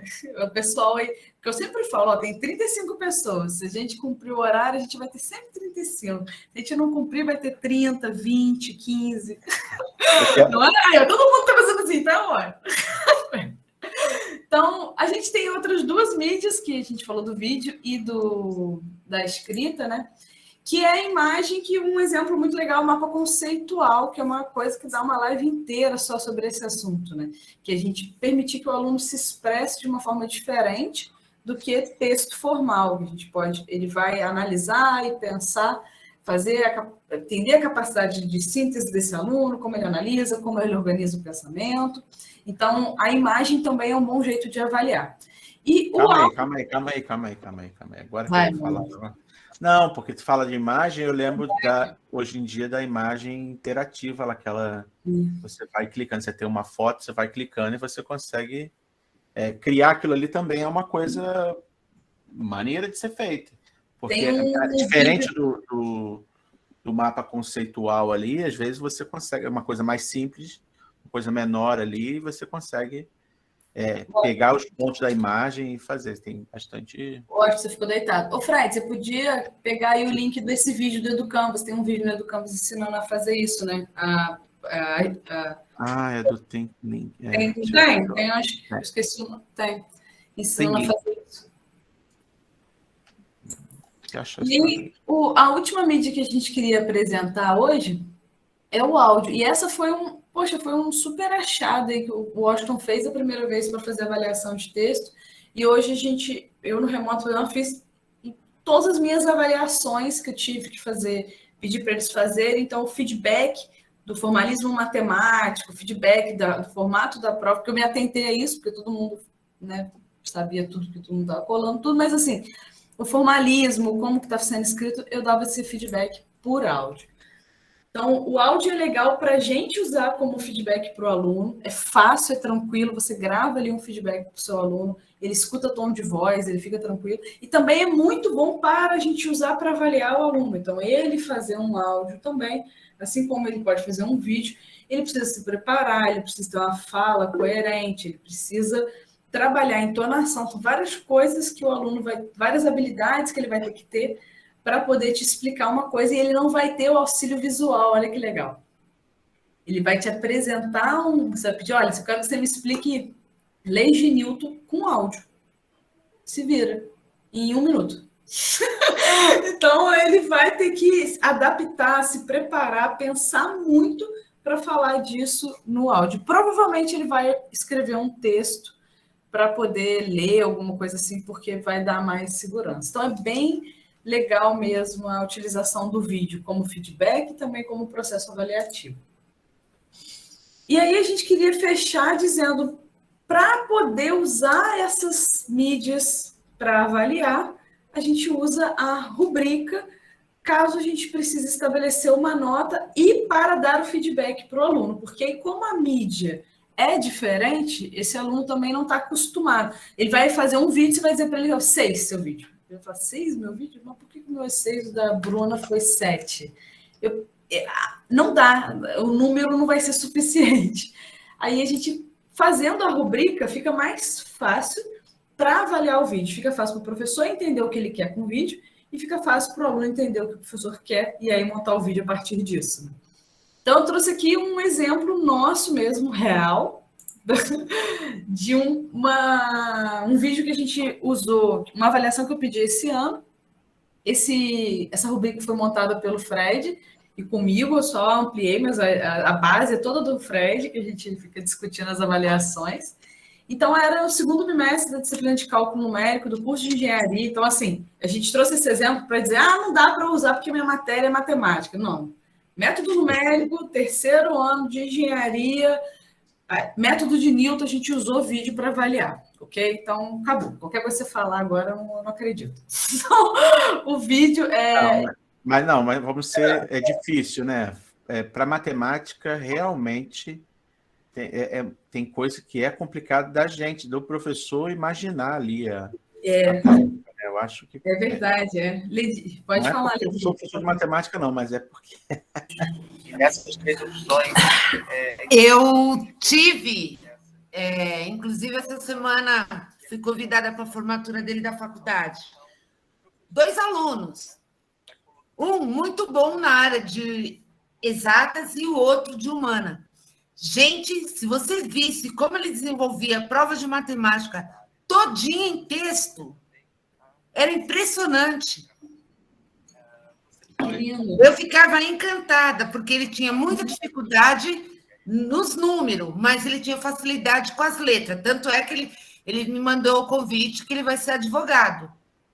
Ai, que legal, gente, que benção. O outro, eram os 2 os melhores que eu tinha. O outro, que era de exatas, se formou em Química na USP. Olha só. Então, são 2 alunos que marcaram muito, né? Porque ele fazia tudo escrito. Uhum. Além desse que fazia tudo escrito, eu tive também um autista que era por desenhos. Uau. Fantástico. Coisa mais linda. É só um comentário aí dessa parte dos métodos da dissecção e de Newton. Eu lembrei do Homero. O Homero era fantástico para escrever. Tinha uma facilidade na oratória. Desculpa. Legal. Muito bom, poxa, obrigada. Esse aqui é o enunciado, né? A gente pediu para eles fazerem um vídeo que tinha que ser postado no YouTube de até 5 minutos, mas isso aqui é pouco, né, para o aluno se nortear. Para isso que a gente usa a rubrica. O aluno tem acesso à rubrica antes dele confeccionar o vídeo. Isso tem que acontecer também, para ele poder se nortear, para montar, para ele ter uma noção de como ele está sendo avaliado. Então, para cada, por exemplo, imagem do aluno e explicação.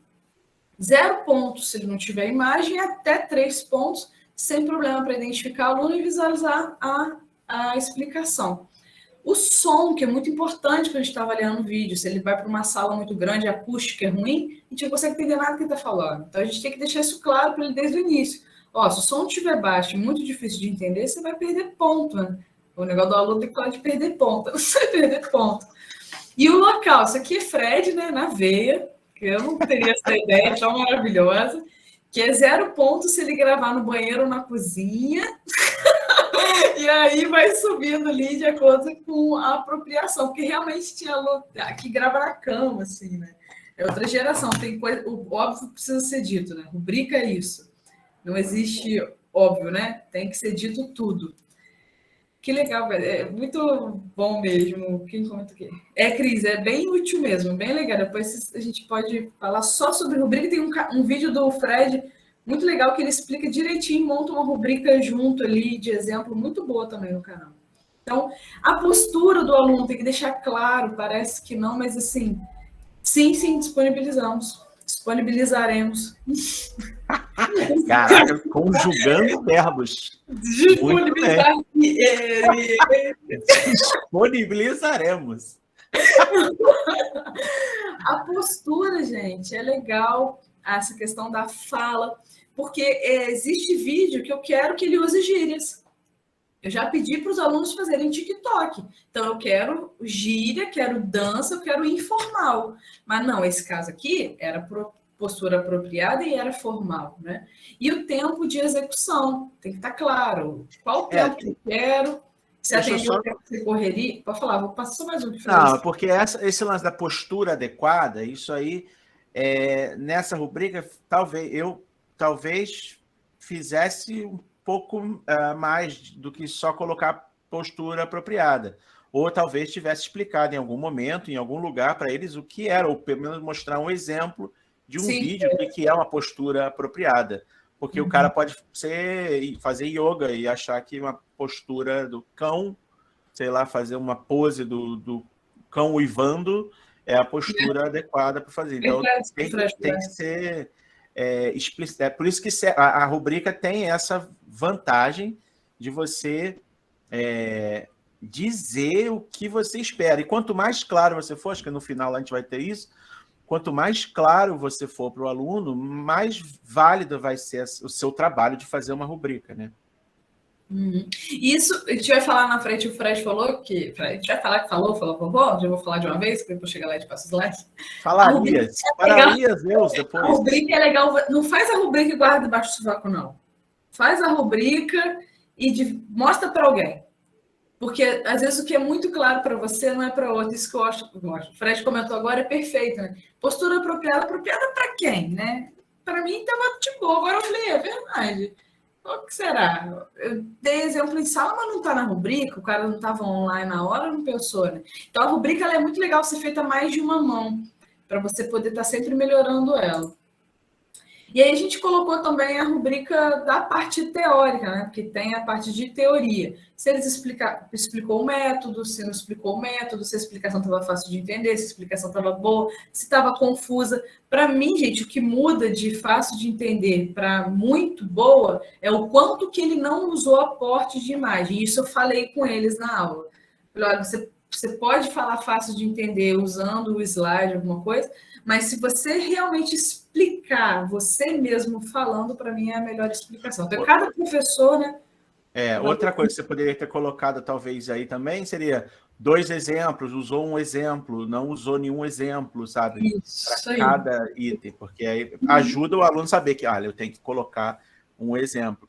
Eu fiz uma rubrica para mapa mental também, que eu usei com os alunos, e eu coloquei lá, queria tantas imagens, queria tanto, sabe? Eu fui colocando tudo que eu queria e falando também sobre a matéria. Então, sobre aquela matéria, botou um exemplo, botou um gráfico, porque era de matemática, obviamente, mas botou um gráfico, botou 2 gráficos, e tudo isso na rubrica, porque a rubrica tem isso aí, ó. Acho que a Marilei, claro. Desculpa, acho que a Marilei fez uma pergunta para vocês aqui. Opa, vamos ver. Isso, a rubrica... Calma aí, Mari, lê a... Vamos lá, fala aí. Tá, desculpa. Rubricas são os critérios de avaliação, professor Fred? É isso aí. São. São sim, só que eles têm que ter essa questão que está sendo dita aqui, né? Porque tem muita coisa que tem critério de avaliação que é subjetivo e a gente não costuma falar. Por exemplo, na prova, você coloca lá, determine o valor X, vou botar assim, né? Determine o valor X. Aí, se o aluno garranchou e escreveu do lado errado, você tira ponto por falta de organização. Mas isso é implícito. Isso não estava explícito, né?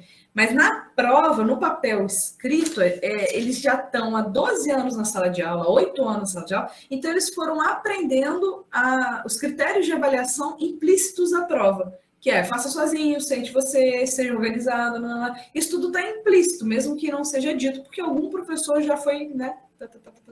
Agora, como o vídeo, o Fred falou agora, não esqueci. Não sei. Mapa mental, áudio, todos esses critérios são diferentes do que o aluno está acostumado, não tem nada, não tem que tentar tirar a subjetividade, deixar as coisas mais objetivas. Deixar, igual o Fred comentou, eu já vou melhorar na minha rubrica, eu não vou mais colocar postura ideal, mas o que é para mim postura ideal? Roupa apropriada, forma de falar, tudo direitinho. E apresentar apresentar a rubrica antes, porque ela já vai mudar o processo. A partir do momento que você apresenta a rubrica para os alunos, o processo de construção do vídeo que gera aprendizagem e com isso gera avaliação, ela vai ser toda desenhada a partir da rubrica. Então é muito legal pensar ela e apresentar ela com tempo hábil para o aluno se organizar, né? E também a rubrica tem essa característica, de deixar claras as expectativas. E o aluno participar na confecção dessa rubrica, claro, quando possível, acho que, né, dependendo da idade, é importante, porque você pode discutir e conversar, e eles podem falar, mas uma postura, usar uma camisa do Flamengo é uma postura adequada ou não? Depende se o professor foi vascaíno. Mas isso tudo pode ser discutido e pode te ajudar a reavaliar essas rubricas, né? Eu acho que a gente vai ter aí no próximo slide, eu acho. Fecha aí, Fred. Pontos importantes. Então, a rubrica é uma coisa que eu particularmente acho muito desafiador para a gente que é professor, pelo tempo que ela leva para ser feita. Então, você toma um tempo muito grande, porque, na verdade, pensando algo que você deveria sempre fazer, que são o que você quer daquela atividade, quais são os objetivos daquela atividade, né? Então, além os critérios vão vir a partir desse objetivo do que você fez. E às vezes a gente faz atividade na escola, né, sem pensar o que a gente quer. A gente faz só porque sempre fez. A gente dá aquela prova porque sempre deu. Mas o que está avaliando? Eu falo, nem sei. Eu acho que é só saber se ele sabe. Matemática tem isso muito, né? Se ele sabe, eu não sabe fazer a conta. E acabou. Mas para muitas disciplinas, tem muitas atividades. Faça um texto sobre o descobrimento do Brasil, mas você não tem ali o objetivo claro do que você quer. Então, os critérios, acho que eles vêm disso daí, e aí você tem que determinar esses critérios no primeiro momento. Eu e acho... aí exige... Eu acho que a gente deveria deixar o desafio, sabe? Que é o seguinte, seja lá qual for a sua atividade que você faça, esse ano que vem, a mais óbvia que você faz todo ano, faça uma rubrica tira esse chapéu, Guto. Faça uma rubrica dela, que aí você vai cair a ficha do quanto que fazer rubrica é importante e quanto que isso é revelador do seu processo. Você fala assim, caraca, tanta coisa que eu não tinha pensado nisso. Então, pega a atividade que você mais faz, que você já fez várias vezes na sua vida e coloca a rubrica, entendeu? Você fez um pedido aí, Washington. Eu lembrei, eu estava lendo outro dia sobre humor. Na verdade, era humor geral. E um dos exercícios do livro de humor, de comédia, era lembrar de uma piada e pensar por que você achou aquela piada engraçada ou boa. E eu não consigo nem fazer isso. E é a mesma coisa nas atividades, nas lições que a gente dá, né? Nas aulas. Você dá aquela aula sempre, mas para quê? A gente não costuma fazer isso aqui. Né? A gente não sei para ensino fundamental lá no início, no 1, se usa mais, se tem mais esse pensamento, mas eu sei que eu faço muito no automático, né? Acho que a André está levantando a mão. Fred, no Fundi 1, o que mais eu tenho tido problema é a história da mudança dos pais. Os pais precisam evoluir. Eu trabalho com as humanas, eu trabalho com história, geografia e língua portuguesa. E muitas vezes, nas aulas online, eu deixava eles falarem, para justamente eu fazer a pinça. E dali eu começar a minha aula. Mas aí, para os pais, eu não estava dando conteúdo. Sei bem como é eu isso. estava deixando as crianças falarem ao Léo, e aí elas estavam com medo de eu não acabar o conteúdo. Eu falei, aí veio uma reunião de pais, eu falei, gente, aquele é meu conteúdo. Eu preciso ver o que o meu aluno tem de base, para eu lançar o conteúdo chato. Pô, né? Vou falar de quinto ano, vou falar de faraó, pelo amor de Deus, sai fora. Isso é uma coisa muito Andréia, legal. meus alunos do 5º amam falar sobre mumificação, viu, senhorita? Ok, mas as mães não queriam que eles falassem. As mães não deixam. Eu desse o livro, slide, cala a boca e pronto, vamos embora. E tá gravando, né, gente? Já falei, vamos embora.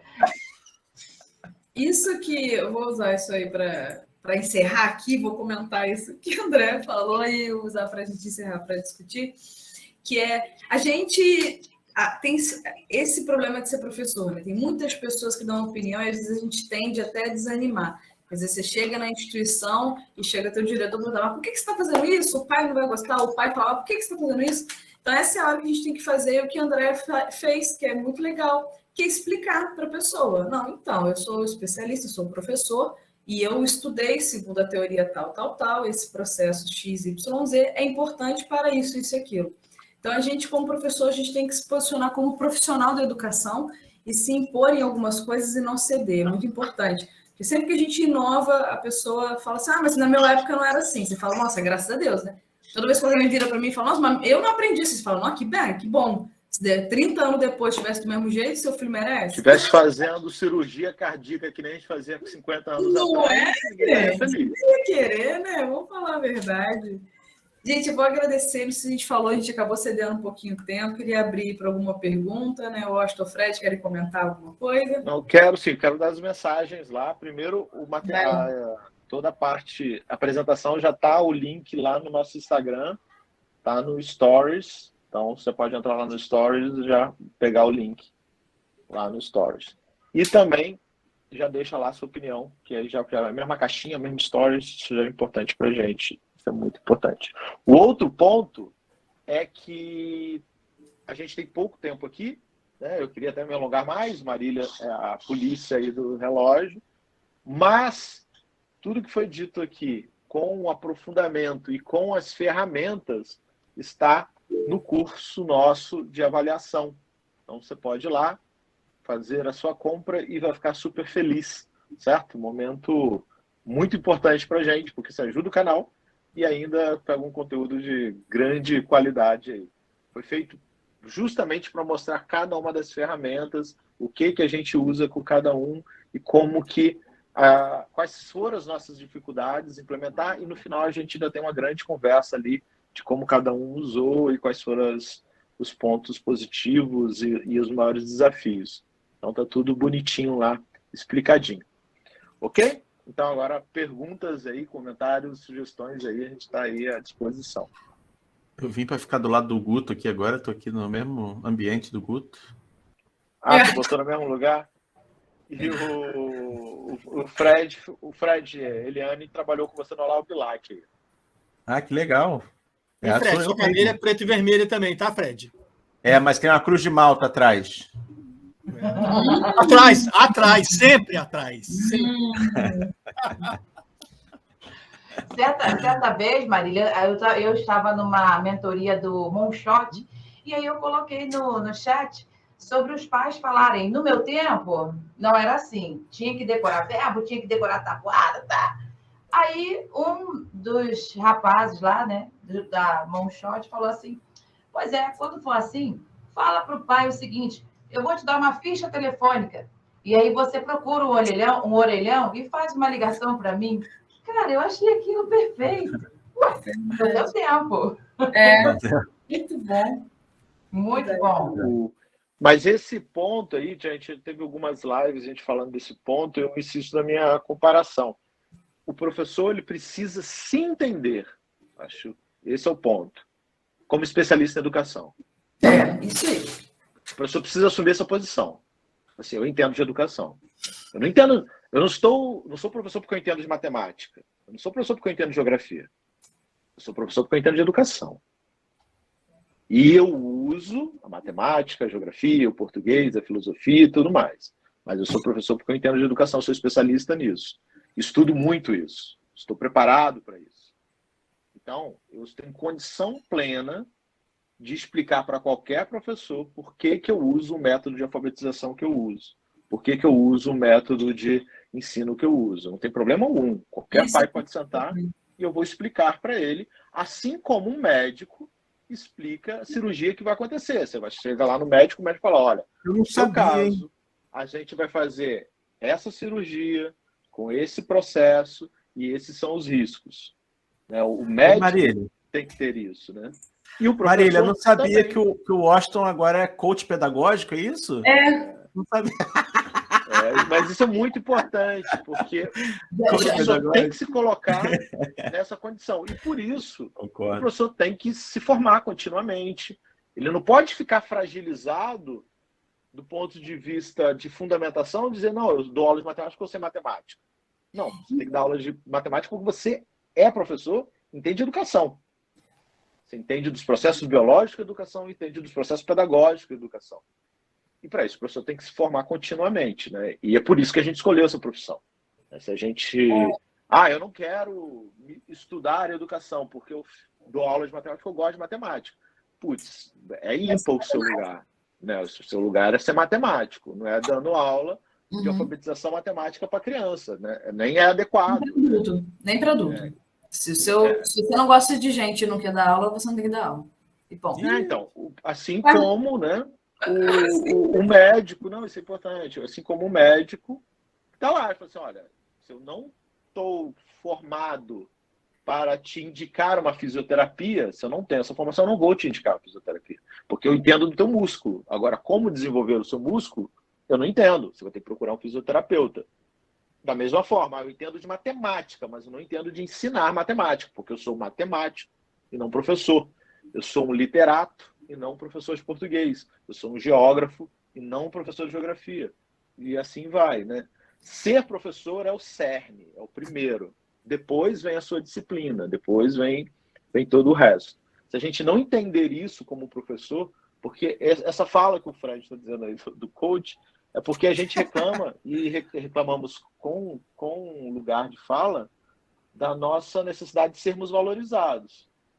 Mas a gente tem que ser, para ser valorizado como professor, nós temos que mostrar para a sociedade que nós somos professor. Nós somos profissionais de educação. É disso que eu entendo. Então, todo mundo é metido a entender de educação, como todo mundo é metido a dar uma receita. Né? Falar, você está com dor, toma não sei o quê. E nem por isso eu levo essas pessoas a sério.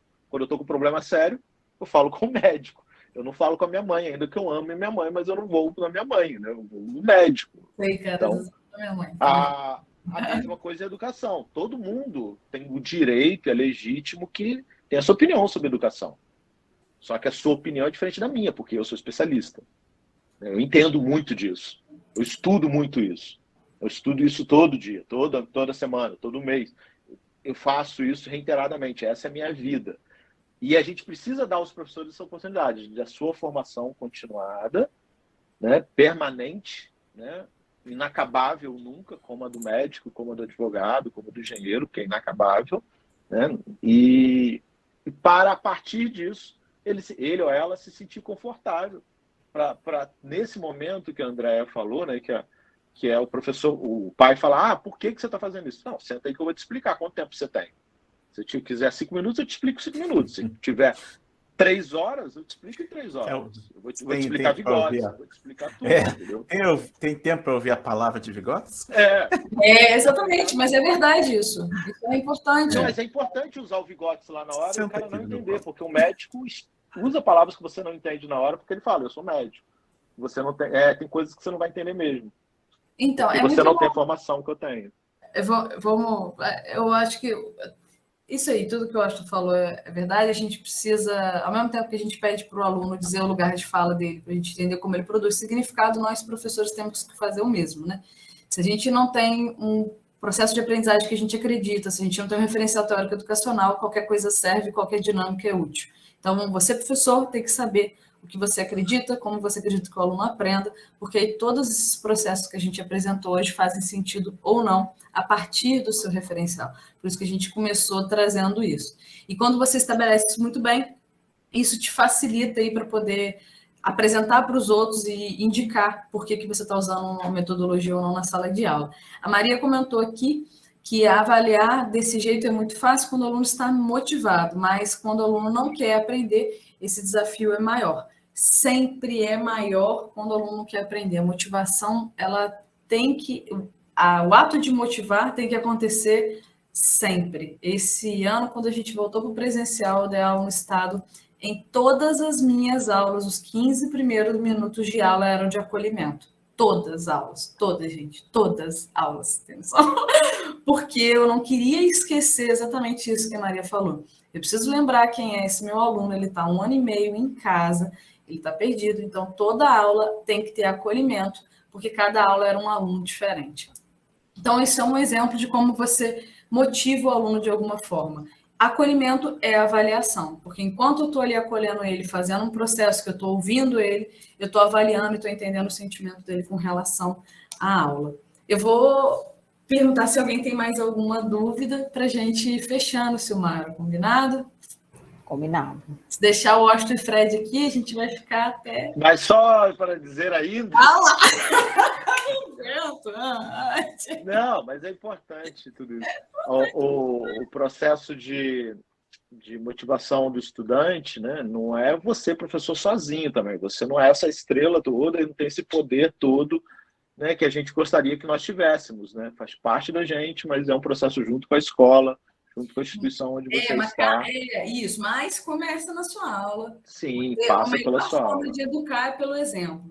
Então, começa com as suas aulas, explica para a escola como está sendo bom na sua aula, vira em 2 aulas, vira em 3, vira institucional. É processo. Se esperar ser institucional, talvez não aconteça. Então, às vezes, Não precisa passar a ser institucional, mas... Tem que ser. Tem que ser. Não, é importante que o professor também não se sinta fragilizado, sentindo, putz, eu sou muito ruim porque eu não consigo motivar todos os alunos. Não, você não vai motivar todo mundo, né?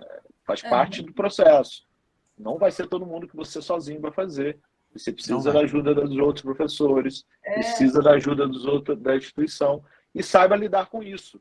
Como o médico, quando opera, não é todo mundo que ele salva. Tem muitas pessoas que morrem na mesa de cirurgia.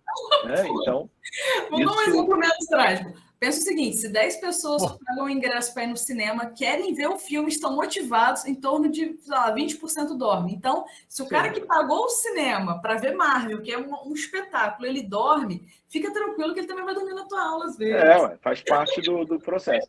Mas se você quer uma aula mais motivada e estou referencial teórico, tem o curso do EduCanvas e tem o canal do EduCanvas para você. Agora eu terminei, Marília. Era esse o jabá que eu estava tentando chegar e você não estava deixando eu chegar. Você arrasou, ótimo. Eu adoro te ouvir. Ficaria aqui, poxa, toda...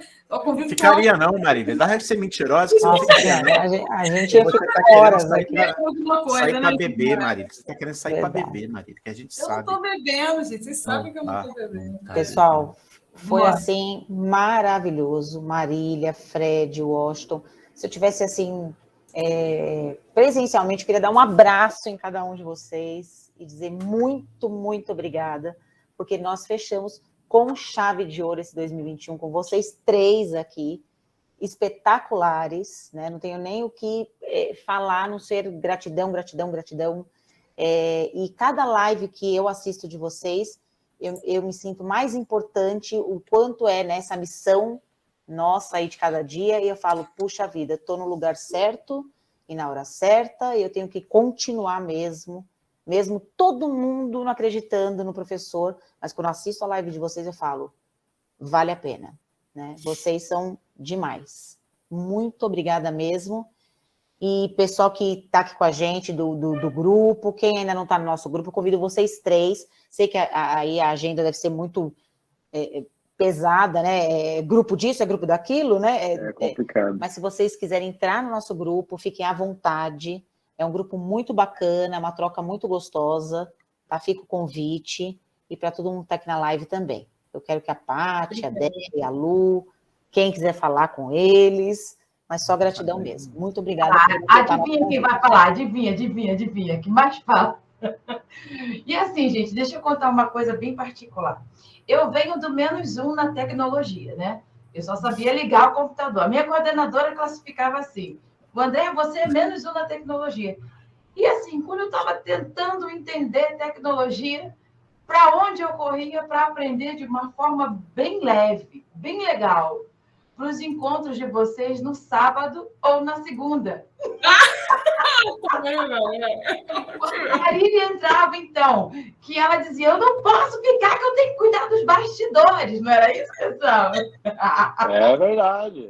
Na época eu ia beber, na época era. Isso. Aí, assim, eu participava ali ao vivo e depois daí ia para o YouTube para ver de novo, porque eu magia do que entendia. Não, agora eu vou estudar, vou para o YouTube.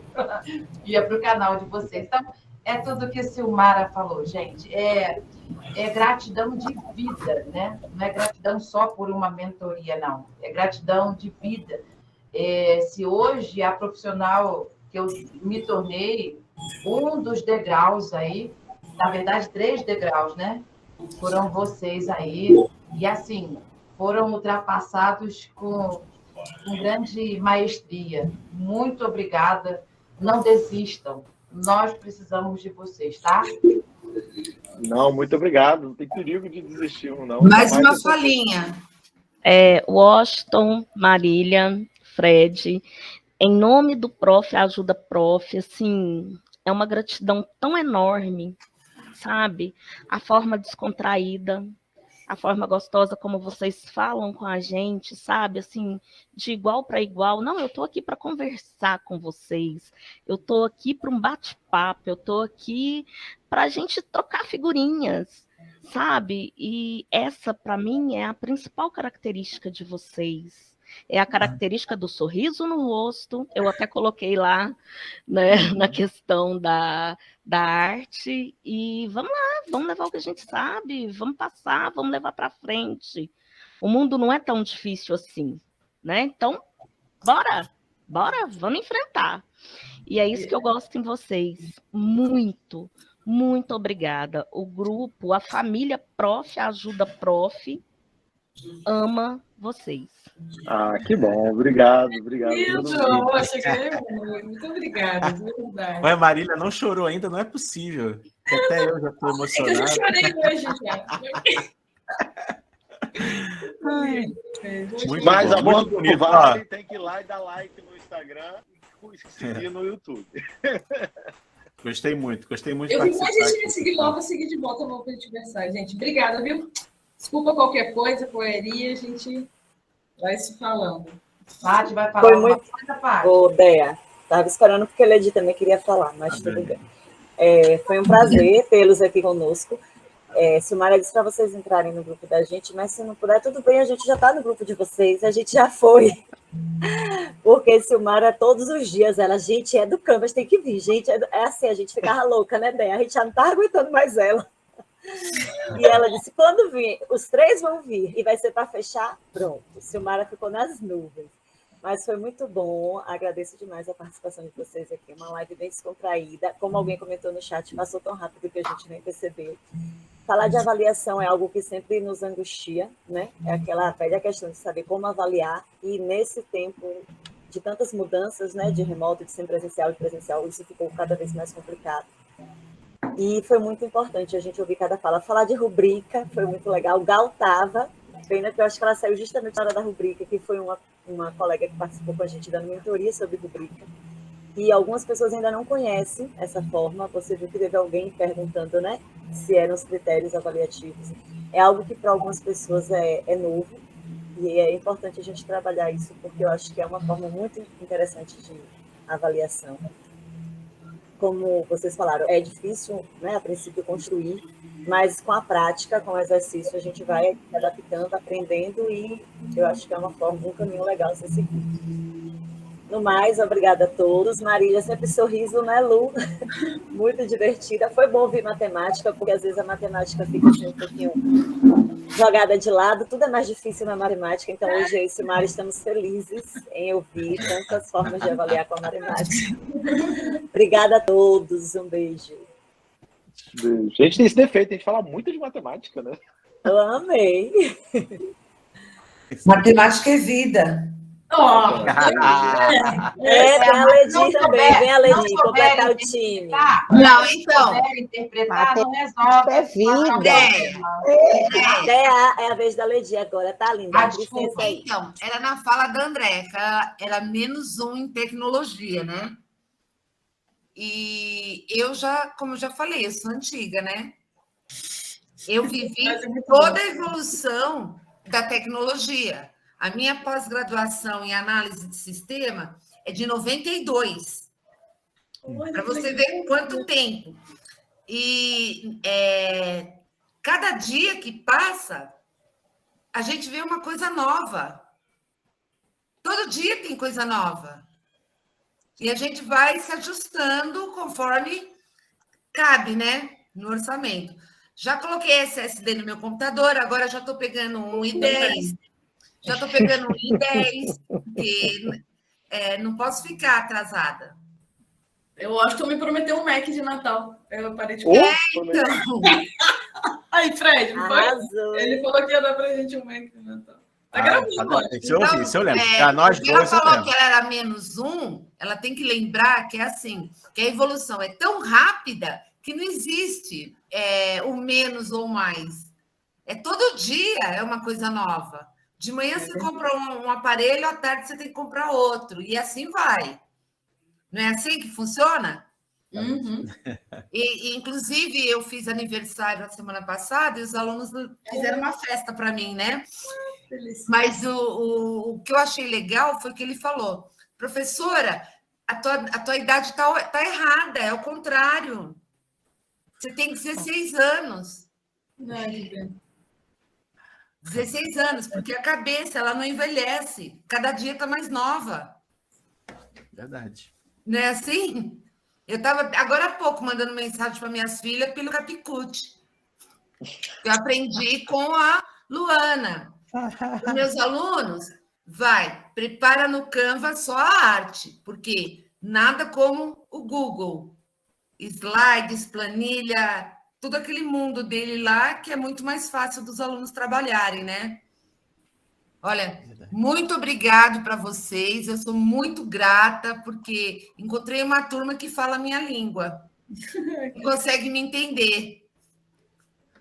Obrigada, obrigada, obrigada, e um beijo grande no coração de todos vocês. Beijo. Beijo, gente. Beijo. Tchau, gente. Boa noite. Beijo, até a próxima. Obrigada, desculpa qualquer coisa. Obrigada. Queria falar